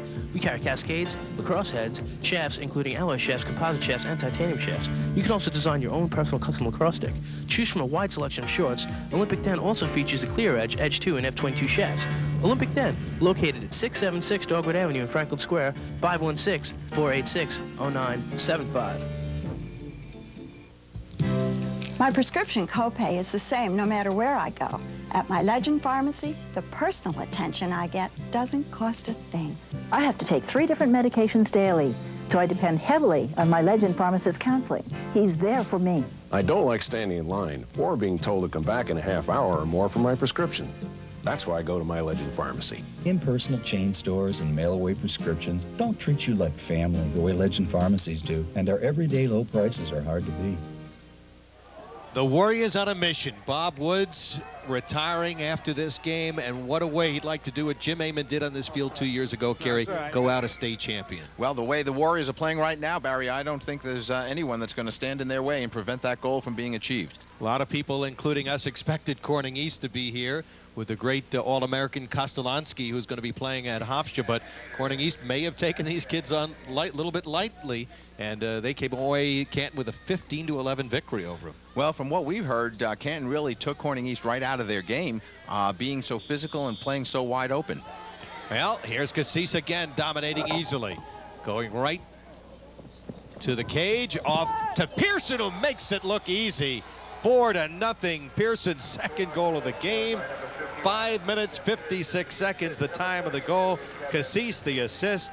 And Comstock making it look easy right now, Kerry. Well, that was really a nice shot taken by Pearson. The placement of it was very, very nice. You notice he went to the off-stick side on the goalkeeper, Trevor Bombard, as we'll take another look at it on the replay. Going away from the cage, here you'll see Cassis with the ball and a stick, nice feed, and there's the shot to the off-stick side. And you also notice that Bombard, the goalkeeper, never really reacted to that. You notice he never attacked the ball. He was very flat-footed. 4 goals, 6 shots. This time they do win the face-off. Morley comes up with it. Morley will come right in. Trying to get something going, draws a double. Knocked out of his cross that time. Malerba, the good double. Here's Cassis with the great legs for the football player from Comstock. He got it checked right out of his stick. on a fine defensive play by Bubba Arazian. Malurba battling for it. And the Canton player goes down.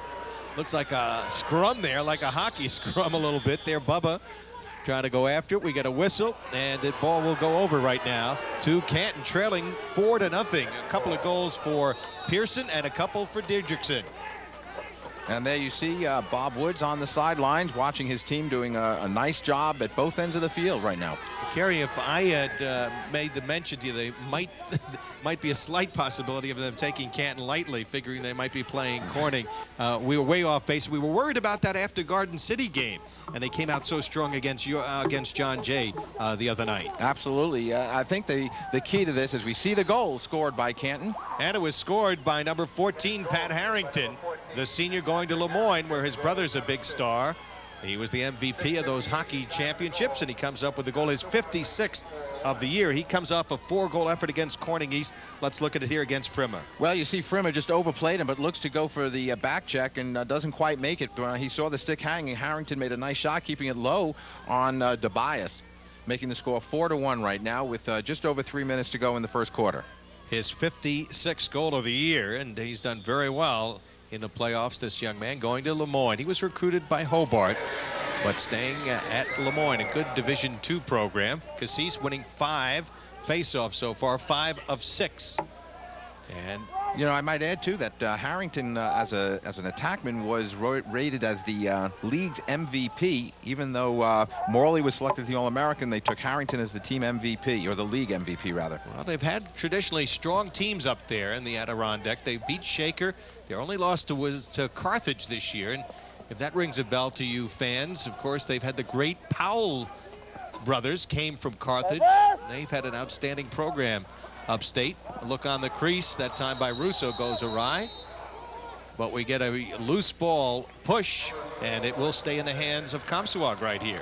Well, they were looking for Lemieux on the crease, and when that pass didn't connect, you had to wonder why, because they've been doing an excellent job connecting on those passes, and the reason being is because Lemieux got the push from the rear. Here is Cassis, who has played another solid game today. Checked. Good check that time by number 4, John Richardson. Cassis.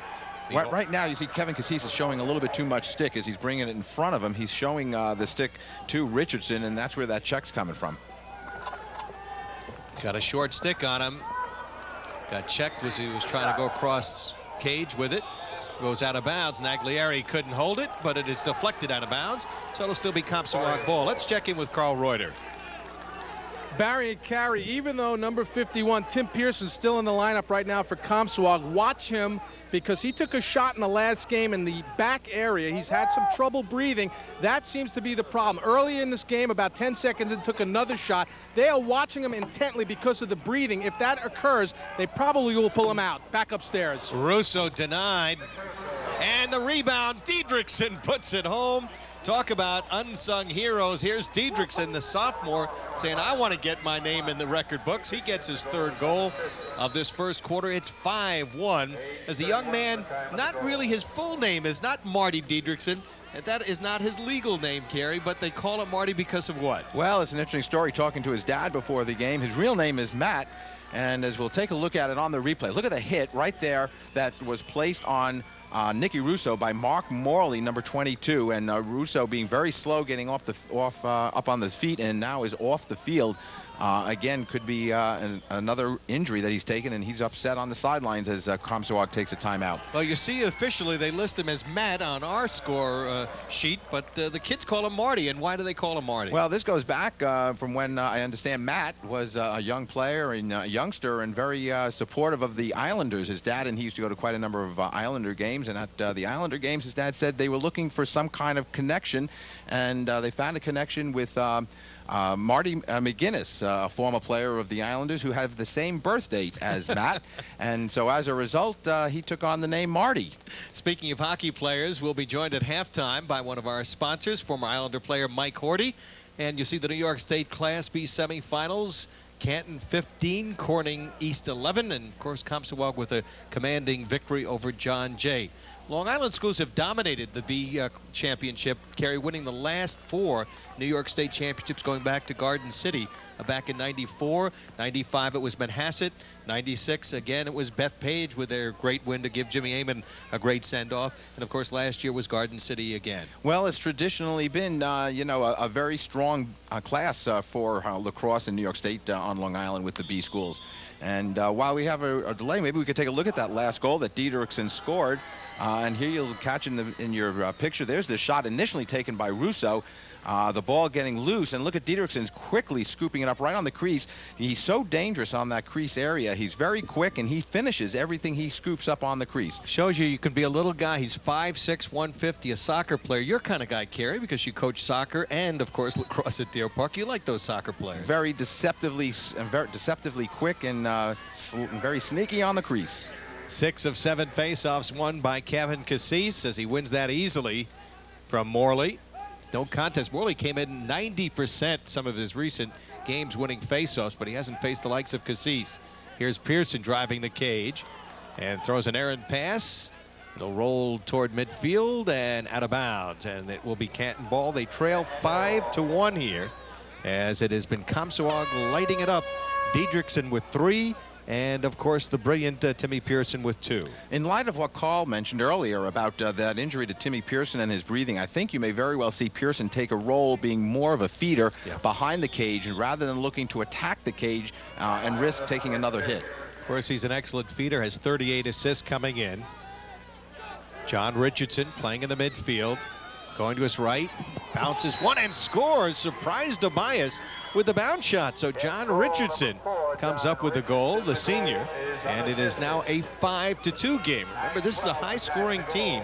They average over 13 goals a game, so they're not a club that's going to quit if they fall behind. They're going to attack and try to get back in this game. Well, they scored 15 against Corning East, and here you'll see Richardson working against Marksbury, the short stick, and it was a nice shot, taking the bounce shot to the off-stick side of Tobias. So they're scoring and with shots that are down low, which is very intelligent on the wet field.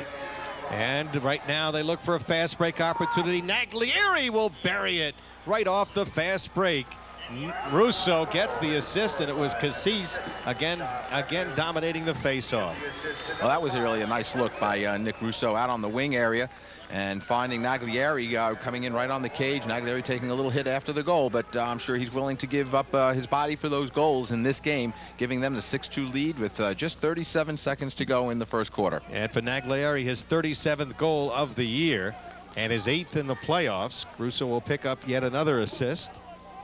And the time of the goal will be 9:23, so a rip-roaring offensive burst here by Comstock. 6 first-period goals. And now with 27 seconds to go after Morley won that face-off, looks like we'll get a whistle, and they'll turn it over, Kerry. A violation there. Well, they had to get 10 seconds. They had to get it in the box after the face-off, and they were not able to do that because of the pressure exerted by the Comstock team. So one of the rare times they win a face-off, they're unable to take advantage of it. Cassis with 16 seconds left in this first quarter. Time for him to make a move as he'll work one-on-one against Richardson. Sweeps to his right, gets a shot high over the head of Bombard. They'll have time to put it in play with 6 seconds left. Tom Lemieux will be going to Cabrini College, off to Russo, going to Virginia, coming around. Low shot, save made as the first quarter comes to an end. And Russo also took a shot on that as well as he made that low shot to the stick side of Trevor Bombard. Timeout. First quarter, all Comstock. The Warriors lead the Canton Golden Bears in the state championship 6-2. Hi, I'm Mike Cordy. 1976, I came to Long Island to play with the New York Islanders. I used to use this stick to take care of business on the ice. Now that I traded in my hockey stick for lacrosse stick, I'm having a lot of fun coaching my daughter's team here on Long Island. When I'm not on the playing field, I'm here at my office at A.G. Edwards, keeping up with the latest stock quotes and market trends. We may not be the largest firm on Long Island, but we're committed to serving our clients and the Huntington community. For investment advice, call me at 516-427-3100. A.G. Edwards.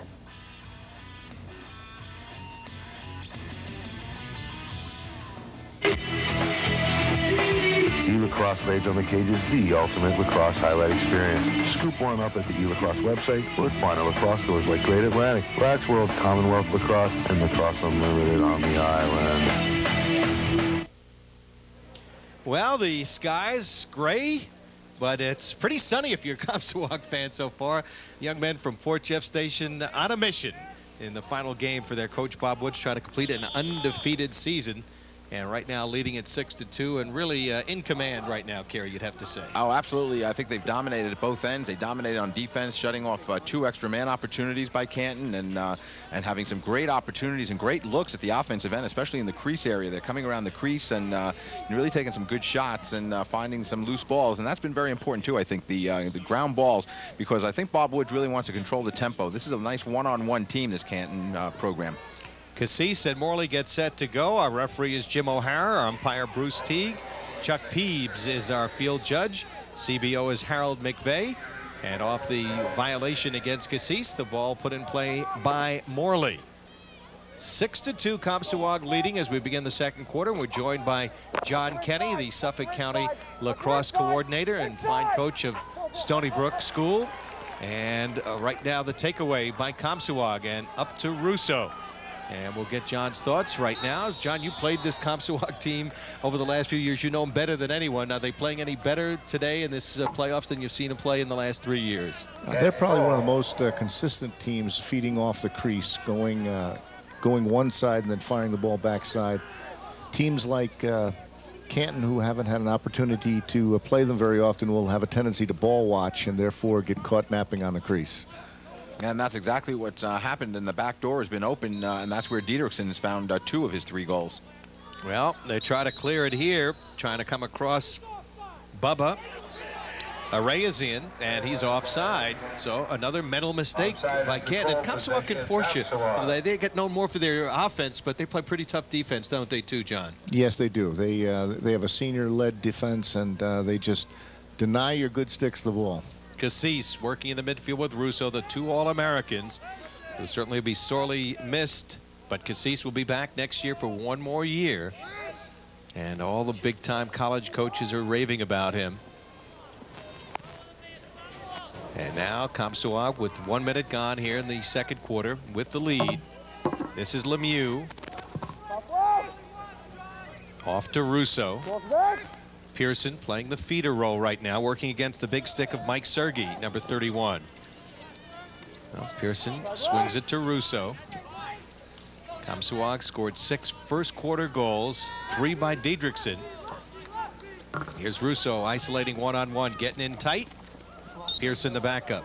And he takes a right-handed shot against the defender, Mika Moreau, the number 2 short stick that Russo had on him. Put it a little wide on the stick side of the goalkeeper, Bombard. Now isolating against Arazian. You see the shots. Comstock with a 10-shot edge.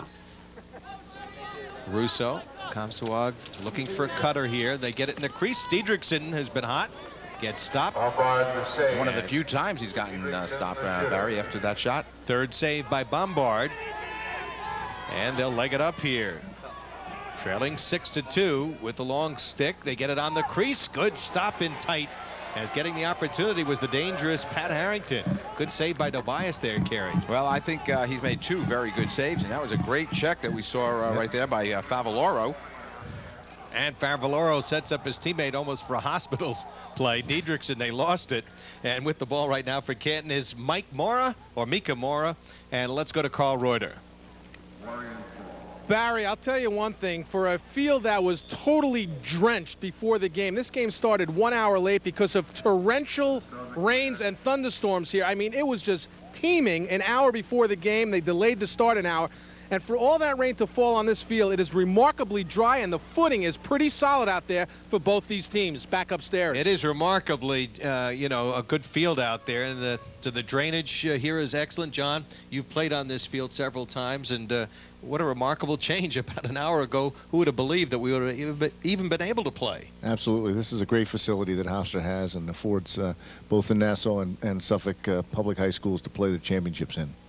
And, of course, perhaps someday Stony Brook will build a facility, the university out there, and have an opportunity for the Stony Brook University to host the Suffolk Championships and the Long Island Championship someday. Yeah, we alternate each year with hosting it, although it's been held at Hofstra each year. So flag nice on the plate, and looks like Stony Brook will be, check that, Comstock will be down a man. Number 10, Andrew Mazzata, drew the penalty, and now we'll have the first opportunity for Comstock to go extra man. So they go man up, and they're excellent man up, Comstock. They lead it 6-2. We played almost 3 minutes of this second quarter. Barry Landers, along with Kerry Gluck, and joined by John Kenny, the Stony Brook school coach and coordinator for Suffolk County. And looks like Suffolk County with a great opportunity to sweep the state championships. And it's nice to see the Bees represented by Comstock. I know, John, you've had some great teams over the years and finally broke the schneid against the Nassau County schools, the Garden Cities, the Manhassets, the Bethpages, and so forth. Absolutely. It's always nice to see a Suffolk team do well in this competition. Here's Russo up top. They swing it to Cassis. On the crease, broken up as he was looking that time for Naglieri, and Lombard did a nice job breaking up that pass, Kerry. Alex Lombard, number 28. And you'll see him legging the ball up with the big stick. And he got it across to his teammate, number 17, John Manson. And we get an offside, another mental mistake on the part of Canton, clearing the ball effectively, but going offside. Which is unfortunate because they did a good job, and they their man-down team has done a nice job on that extra man situation. But again, you're giving the ball right back to the Warriors in still the extra man situation. You are looking at Coach Dave Bradman. Moments ago, penalty expires now. Teams are all even. They try to go to the crease, picked up by Pearson. 6-2, Comstock with the lead. 5:55 to go, second quarter. This for the New York State Class B Championship, which over the years has been owned by Corning East early on, and more recently the Long Island Nassau County schools. Comstock showing a lot of patience on the offense right now, Barry. I think they really are very content to pass the ball around and try and, again, as I said earlier, they want to dictate the tempo of this game. And look for maybe a backdoor cut too, John. Absolutely. And they also use it because they did score. That was Tom Lemieux surprising the goalie Lombard, who didn't move quickly to that. No, that was a nice little move by Lemieux. I mean, he set his man up top. They cleared out with not much backup support for him, and he went to the cage to the stick side of the goalie, but he made a nice shot. Watch it on the replay. Here he takes his short stick, and he has the short stick working against Tommy Lemieux, and it's a nice bounce shot again. And he puts it well taken to the off-stick side. Rob Peters got a piece of him, number 26, the junior midfielder. But it is 7-2, and they look for some fast break here. Morley, nice feed, but the shot blocked in tight by Cassis as he broke up the shot that time taken by Cody Casserly, number 12. Good hustle, I thought, by Cassis getting down and to read the play by Canton and coming across the cage to make that key defensive move. And the bounce shot goes wide. And it was taken that time by Rob Peters. And now Tobias to play it. We get a whistle. And a timeout taken by Bob Woods and the Comstock squad. Leading by 5 with 4:50 to go. We'll be back in a moment. You're watching the New York State Class B Championship on Cablevision's LISN. Have you seen the elf? For their patience. Have you seen what the elf can do? All the time. The elf does its magic with advanced photo system film. Presto, it's loaded. Now take super shots in 3 different sizes. The elf even shows you the whole roll on one print. Have you seen all the elves? Elf, the big name in the advanced photo system from Canon. Lacrosse Unlimited, home of Long Island's all lacrosse stores. Come visit one of our 4 locations in East Meadow, Hauppauge, Huntington, and Manhasset. If you're looking for a lacrosse stick, come in and customize one to your specific needs. You design it, and we'll create it in under 1 week. We carry the largest inventory of lacrosse equipment on Long Island. When it comes to lacrosse fashion, Lacrosse Unlimited stocks the most complete selection of shorts, shirts, hats, and sportswear. Nobody services the lacrosse community like Lacrosse Unlimited. The secret of New York Institute of Technology is out. I'm here at NYIT to find out more about this amazing college. I chose NYIT because of its competitive architectural program and also its student-to-teacher ratio. To teach students of the 21st century, I'll need a master's from the College of the 21st Century. My NYIT scholarship is allowing me to finish my education. More than 550 cool courses for a hot summer. Call now, 1-800-345-NYIT. Excellent communication arts program, hands-on experience, the best. Well, Kevin Cassis to put the ball in play moments ago. He got an opportunity. And now back to the action here. Comstock with a 5-goal lead, 4:20 to go in this first half. As they've made some changes right now. McDonald in the game 23, and also in the game number 10 is McGuire. So a couple of their injured players getting a little bit of rest here. Russo getting a chance to rest a little bit, I believe. Or is he out there? Let's check it. Yeah, he is out there, and that is Russo, number 5. So I guess Pierce is getting a little bit of a rest, Kerry. Pearson's still in. Nope. Just trying to figure out who McDonald and Diedrichsen is probably out right now, getting a little bit of a breather. This is Pearson. So Pearson, Cassis out there, along with McDonald, Naglieri, and McGuire. Lemieux then is taking a breather. All right, down low they work it, and they'll score once again. They set it up beautifully. And coming up with the goal right there, Dan Naglieri, his second goal of the game, 38th of the year. And it is now 8-2 Comstock. Again, Naglieri down low makes a nice little move. You'll have an opportunity to catch it on the replay right here. Now watch the feed. It'll go down low to catch Naglieri. There it is. And then the little move to the inside roll to have a nice shot against Trevor Bombard. Bombard being bombarded right now with John Kenny. And you know the feeling when this Comstock team is on a roll. We'll get a timeout taken by Canton. And let's check in with Carl Reuter. Barry and Carey, you know, you have to give credit where credit is due. This Comstock team is overpowering, but I think a little of the steam taken out of Canton is the fact of where they come from. A 10-hour bus ride yesterday. They're up by Watertown, New York, from what I'm told, not too far from the Canadian border. So you bus it down 10 hours, you stay in the dorms here at Hofstra University, you delayed an hour at the start of this game for torrential rains, and then Comstock just chomping at the bit gets off to the quick start. So I think you have to factor in where this team has come from to play this game. Definitely advantage for the Long Island teams in this one. Back upstairs. I think you're absolutely right, Carl. And talking to Bob Woods before the game, he said to me, you know, Carey, this is almost like a home game for us. We've played 4 games here now on this turf. He said we're comfortable getting on the bus. We're comfortable coming here, warming up, knowing the facilities. He said this is almost like playing at home right now. So that definitely is an advantage to the Warriors. Bob Woods, talkative and looking pretty confident in the huddle. Why not, with his team holding a 6-goal lead? Bob played for Paul Daugherty several years ago, the former Adelphi coach, and was a fine player in the 60s for Paul Daugherty. And you look at the goalie, who's had 3 saves so far, Trevor Bombard, who had 12 saves in the 15-11 win over Corning. He's a guy that scored some goals this year, Kerry. They moved him to a field player a couple of times this year. Yeah, absolutely. In a game against Northwood Prep that they had beaten convincingly, they moved Bombard up to the attack, and he scored 4 goals, ended up being the leading scorer in the game for them. And he has 5 on the year. That doesn't happen too often for a goalie. No, not too shabby a performance. Cassis going right and buries it. So Cassis, who's dominated the face-offs, comes up with the goal. His first of the day, 45th of the year, 13th in a brilliant playoff run. He's had a goal and 2 assists, 3 points. It's now 9-2. Well, that was a real strong move by Kevin Cassis. He's coming right at you into the living room with this one. Look at the replay. Stick in the right hand. He takes a hard shot off stick side, again, catching Bombard. Well, the only thing that I could say right now about Bombard is that he's not moving in the crease area. You'll notice he's very flat-footed. He's not on his toes. He's not stepping to the ball.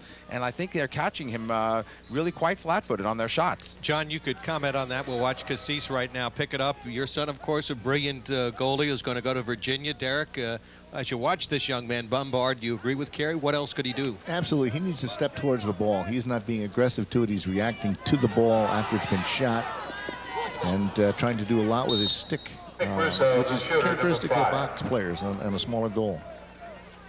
So the bounce shot wide, and they'll retain possession.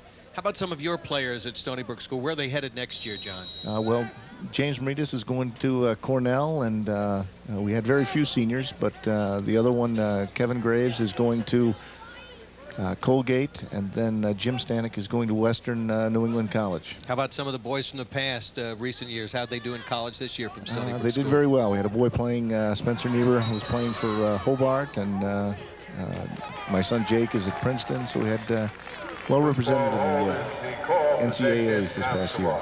Well, we get a penalty call coming up here. Another flag drop. And apparently nobody going. No, an inadvertent flag apparently. So with 2:34 to go, Comstock 6-on-6 will play it. Leading it 9-2. They led 6-2 at the end of the first quarter. Cassis working behind against Morley. Now an illegal pick has been called, and the ball goes back over to the Canton. So the Bears will get it, trailing 9-2.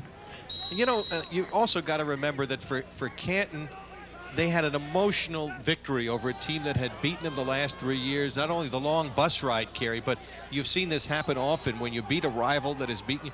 It's not that this is anticlimactic. It's a great story for these kids to be here, but it's awfully tough emotionally after a 10-hour bus ride to get back up and play a team you don't know much about, don't have a great feel for. Well, absolutely. I think that was an emotional win for them. Getting to the game, getting to the big dance was a big thing for Canton. They do play some pretty good lacrosse up there, John. I know you were familiar with the Adirondack team and the Empire State team. Off the steal here, and they turn it over and turn it into a goal. So a nice play that time. Andrew Mazzata, the senior attackman who has 45 goals on the year, had 3 against Corning East, comes up off the rare turnover by Comstock with the goal to make it a 9-3 score. Well, that was just nice, aggressive play. A good ride, I thought, by Canton. They exerted a little pressure on DJ Frimmer, created the turnover, and then it was a one-on-one goal opportunity for the Golden Bears. Here's the pressure that's being exerted. That's Frimmer losing the ball and going in on the goal now, number 10, Mazzata, and he takes a nice shot again off stick side for DeBias. All right, the wingman Malerba picked up the ball back to Cassis, so another face-off dominated by Comstock. And they have dominated the face-offs. 10 of 14 so far this afternoon. They've won.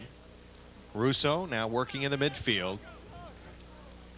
And as you watch Russo, you know, with Cassis out there, although he's an All-American, John, sometimes Russo gets a little bit overlooked, but he does so many things well from a coach's standpoint. Absolutely. You know, Nick played with the Team Long Island and is one of the great all-around ball players. Does everything exceedingly well. Now another whistle here, and it will be Comstock. Well, tell us about the team Adirondack and some of these Canton players that you are familiar with from watching them play in the Empire State. Well, they are excellent. They play a lot of box in upstate New York, especially from around Canton, and so their stick skills are good, especially in tight. And they tend to take nice shots, just like that one. Yeah.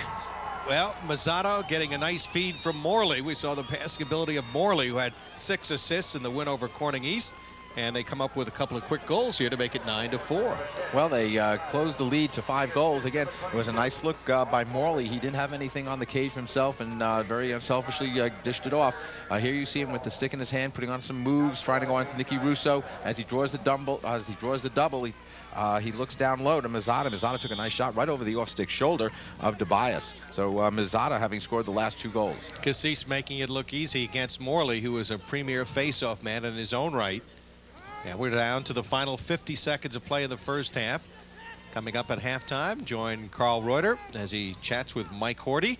And we'll also have our halftime stats and highlights. Russo working, get a timeout here taken by Comstock and Bob Woods. John, let me ask you about the next matchup, which a lot of people are anxiously awaiting. West Jenny at Ward Melville, the 2 dominant teams for Class A lacrosse over the last 15 years.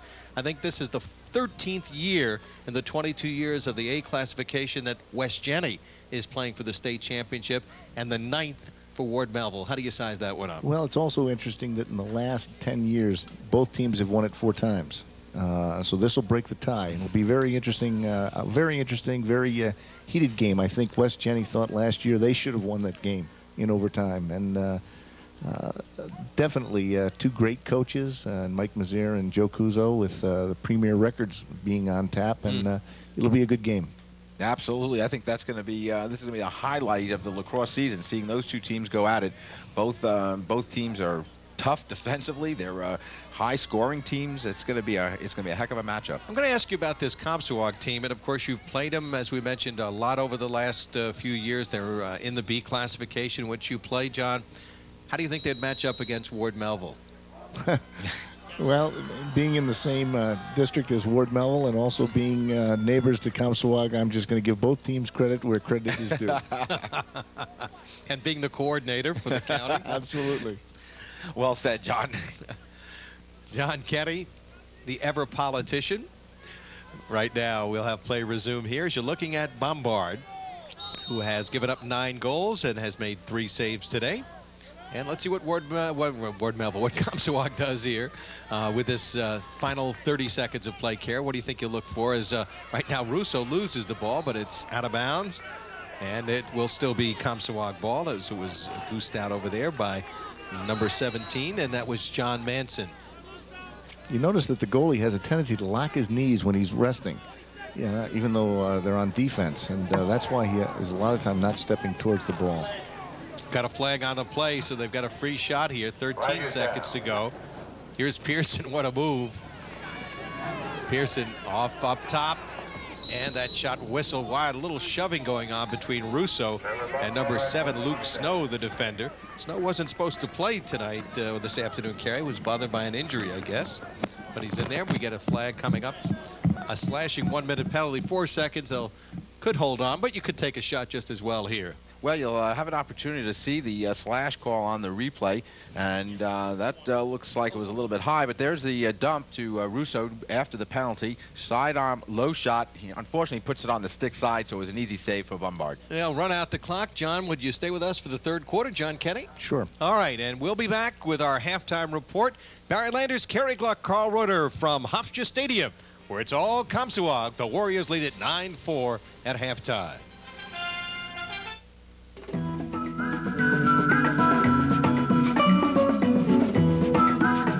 We helped David Nolan with a pre-approved mortgage, which gave him the bargaining power to buy his family a bigger house with a lower bid.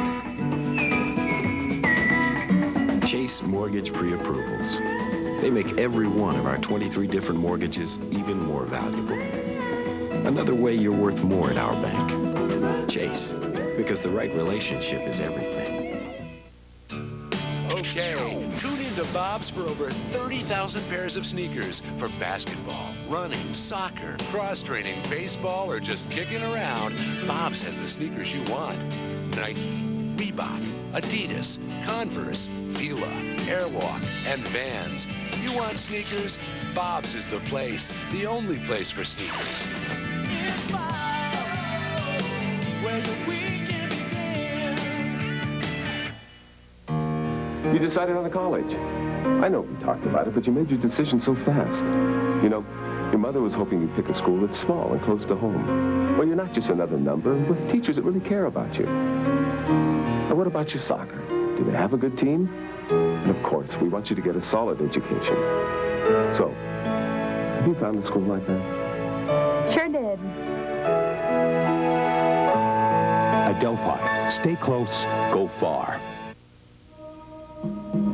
It seems no matter where you live, the problem exists. Innocent people, injured, killed, their lives shattered, cut short by the senseless acts of a small but deadly portion of our society.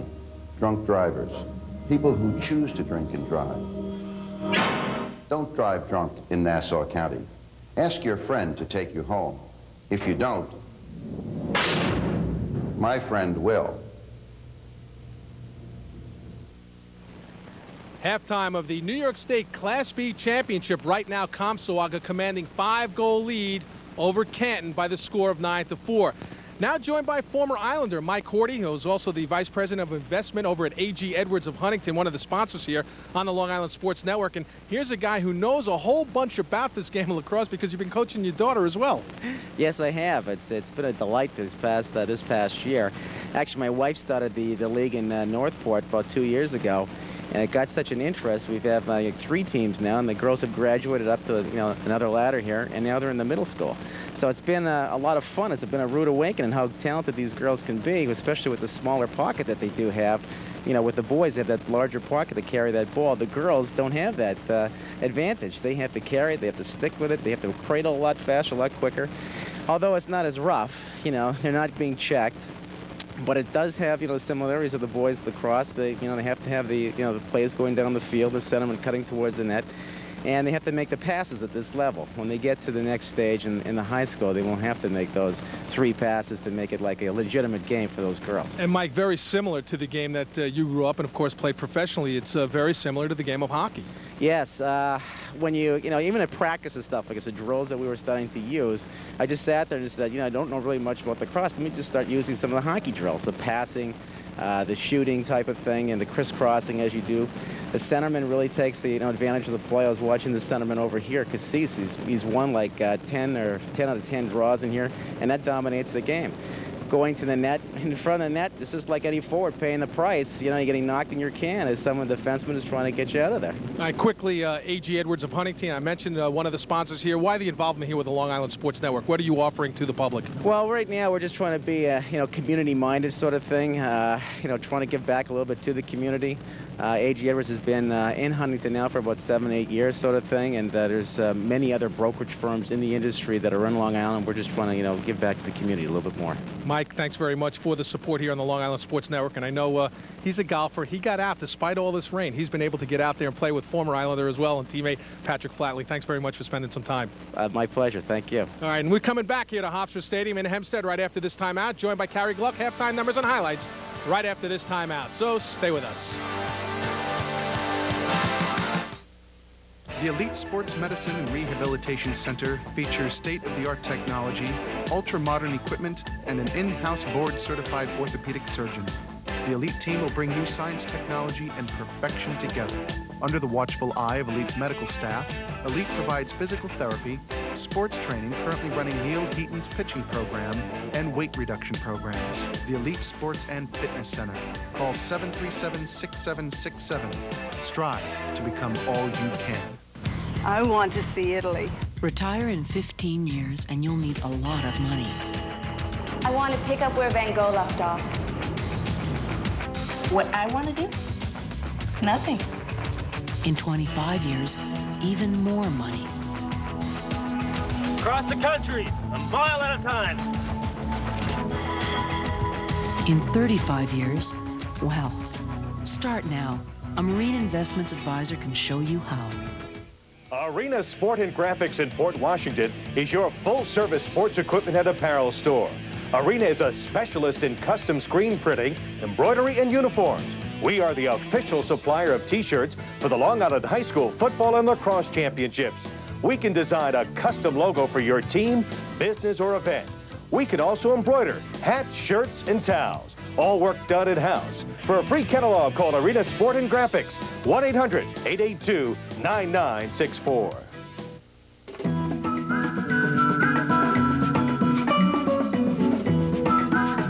We helped David Nolan with a pre-approved mortgage, which gave him the bargaining power to buy his family a bigger house with a lower bid. Chase Mortgage Pre-Approvals. They make every one of our 23 different mortgages even more valuable. Another way you're worth more at our bank. Chase, because the right relationship is everything. Halftime, Comstock by 5 over Canton.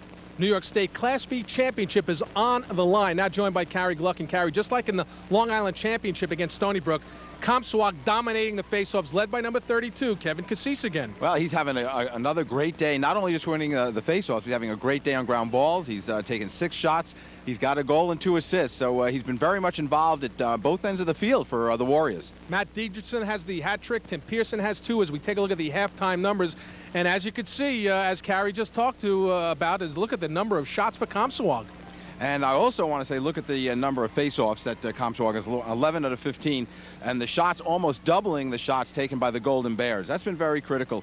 And you'll see, again, the saves for the Golden Bears, only 4 saves on the 20 shots. All right, Canton got a couple of goals late to pull within this 9-4 score right now. Can they do more damage? Well, we'll find out as the second half is about to unfold from Hofstra Stadium. We're back with more right after this timeout.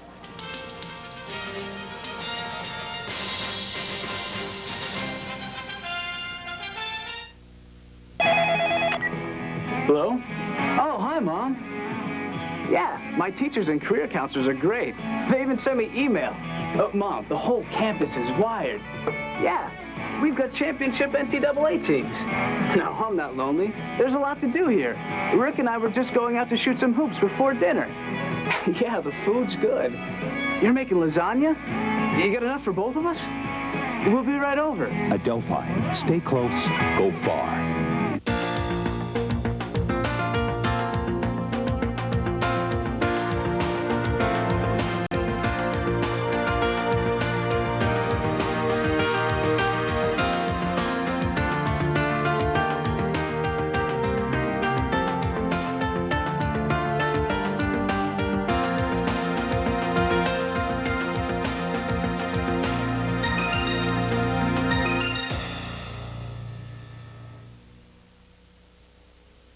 And we're back at Hofstra University. Barry Landers along with Kerry Gluck, joined by John Kenny for the third quarter, the Stony Brook School coach. And John, if you are the coach of this fine Canton team, Dave Bradman, you're down 9-4.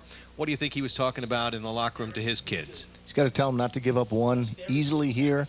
And the first 3 to 4 minutes of this game is in the second half is absolutely crucial for the tone setting. Comstock starting man up here. They're 0 for 1 man up. Cassis will scoop it up as he's chased back by the defender.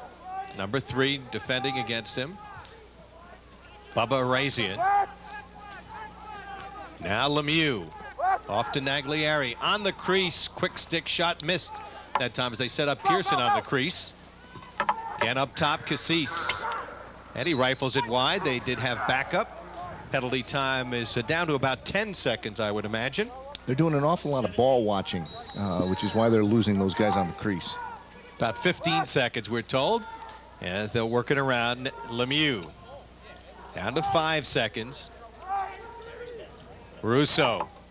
Swing it behind now. Nagliari up off the stick of Cassis, and the teams will be all even right now. So Comstock wasting a good opportunity to increase their lead. And again, this is a high-scoring Canton team, and getting checked that time was number 3. Once again, losing the ball. That was Arazian, and it is now picked up by Russo. Russo will crank one and beat Bombard, who didn't react at all. So Russo, who does so many things well, we talked about earlier, feeds and now scores as he comes up with his first goal of the game. And for Nick Russo, his 38th of the year carry. And that was just a high rising shot taken against Bombard. Here you see Russo coming across the face of the goal, and he takes it with that right hand. And again, he just puts it right over the shoulder of Bombard. And again, Bombard, as you said, Barry, not reacting to the shots quick enough. And again, just standing very flat-footed. And as was pointed out by John earlier, using his stick more than he's using his body to attack the ball. Morley wins the face-off cleanly this time from Cassis. And checked from behind by Cassis. Morley had a good opportunity, but Cassis relentless there, Kerry. Well, I think it's just a personal thing. He just doesn't want to ever get beat. And when he gets beat, he'll do anything he can to stop his man. And a violation. Comstock will turn it over here as Favalaro is called for a violation. Loose ball push, and they'll get it back here. Canton trailing by a score of 10-4, and John pointed out it's so important if you're Canton to stay in this game, not to give up a couple of goals early here. They stopped the man-up situation, but then gave up that goal to Russo. Well, it was a good job early on by the man down, and that was important, I thought, for their for the morale and for momentum to come start the second half. But that goal by Russo definitely will hurt them, I think. Flag on the play up near midfield, and we're going to get a call here, Kerry. Looks like a 30-second call coming. Flag on the play. And it is apparently against Comstock. And Canton will go man up, and heading off the field, having checked into the game, was James Garbowski, a sophomore who was in on defense briefly there, Kerry. It's on Cassis. It is on Cassis, who will be going off. So they'll be down a man. This is their third opportunity. They're 0 for 2, as you see. Both those extra man opportunities last were in the first quarter, so it was a mistake-free second period for the Warriors. Pat Harrington is a guy to keep an eye on behind. He's an excellent feeder. And, of course, up top, they want to set up Morley. About 15 seconds on the man up. Here's Harrington swinging it.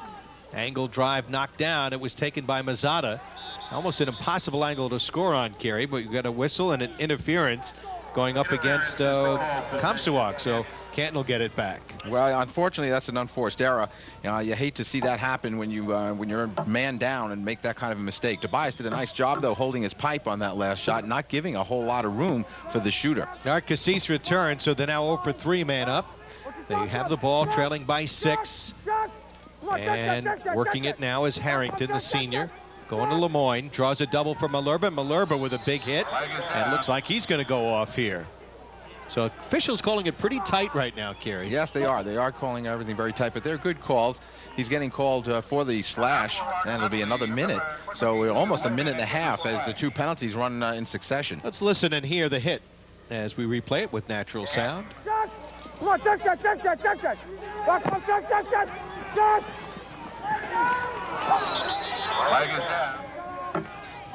Well, I don't know much about Malherbe's penalty. I think they might have missed the one on Favaloro on the helmet.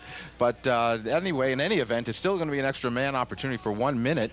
As we heard the goalkeeper, Tobias, very verbal and vocal, giving directions to the defense. Canton moving it around. Their club with good sticks, good ball movement here. Morley, good pass, and they score on the close-in shot. And it is now a 10-5 game. John Richardson coming up with the goal. And Richardson, the senior midfielder, makes it a 10-5 game as Comstock pays for the penalty.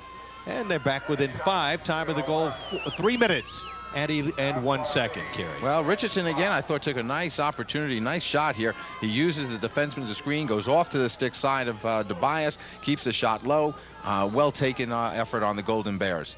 And there you see the coach, Dave Bradman, urging his team on to close within a couple more if they can in this quarter. You're not going to get all 5 goals back at once, so they've got to chip away at this 5-goal lead. Here's Morley going to the cage. Beautiful feed, and they score again very quickly off the beautiful feed. Coming up with the goal that time, Kevin Nee, the good-looking sophomore, his 29th goal of the year. And just like that, it's back to a 4-goal lead, Kerry. Well, Morley was the key man on that, coming up with the face-off and going right to the cage, drawing some defenders to slide, and then dumping it down low to Nee right on the crease. And you'll have an opportunity to see it on the replay.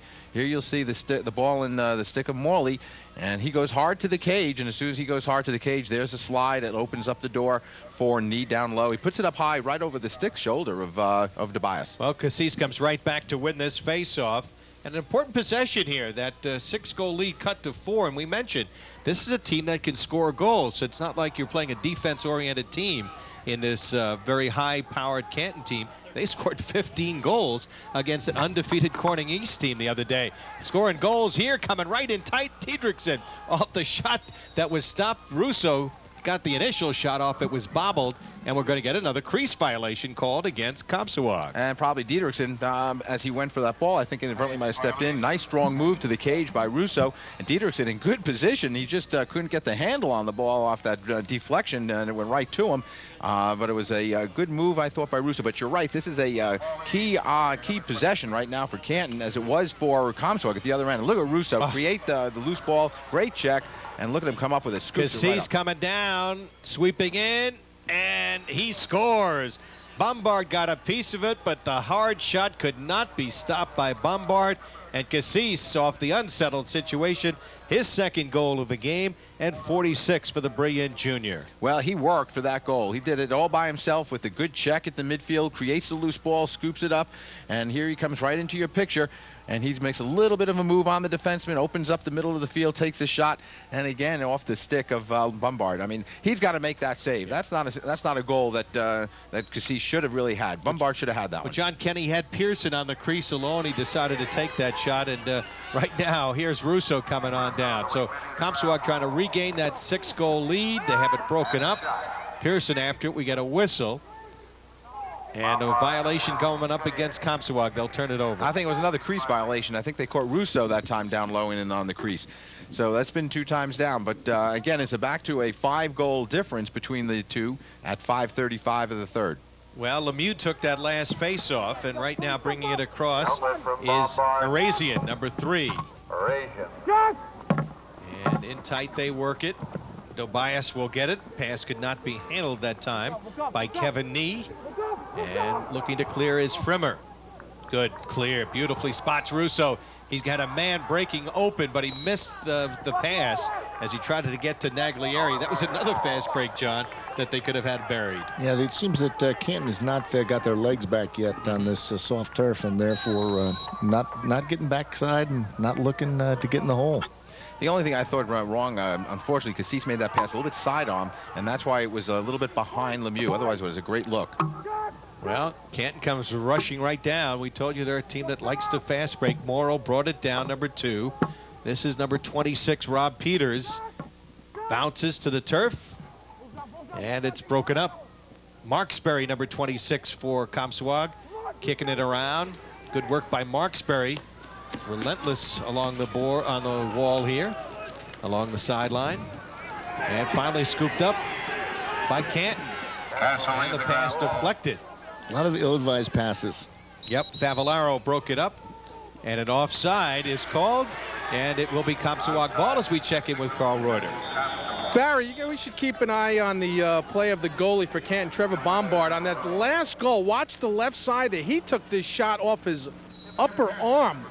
Because see it right there, because he started flexing, and he has been flexing. That caught a big chunk of his left arm. So keep an eye on anything to that stick side back upstairs. Good point, Carl. We'll keep an eye on Bombard, who has made just 5 saves, given up 11 goals today. Comstock will put the ball in play. 4:14 to go, third quarter. Barry Landers along with Kerry Gluck, and joined, of course, for the third quarter by John Kenny, the Stony Brook School coach and Suffolk coordinator. And of course, this year in Suffolk County, we've had some outstanding players besides the All-Americans we're watching here today. And we'll see in the game coming up, the Ward Melville game, you see the ground ball's kind of close there. Comstock with the 3-goal edge. But John, we've had a couple of other outstanding All-Americans in Suffolk. We'll mention them in a moment as Naglieri drives to the cage and throws it away. You've got Mike Mollett, the son of Steve Mollett, the Massapequa coach, who's a terrific player at Sachem. He's an All-American along with Jason Kahn of Northport. And Mollett will be going to Maryland, and Jason Kahn going to Johns Hopkins. Both are outstanding players, and will do a real service to both those squads. Of course, there have been other great players in Suffolk this year. Greg Russia, a big scorer for Smithtown, and want to give some recognition to some of these youngsters. This is Sergei, number 31. Again, trying to feed the forced it. Yeah, Frimmer broke it up, and here's a fast break. This is what you don't want to do. Pearson with Naglieri. Pearson will take the shot. This time, Bombard made the save, Kerry. Well, he came out with that one, came up big on the save there. But again, not a very good clear. No.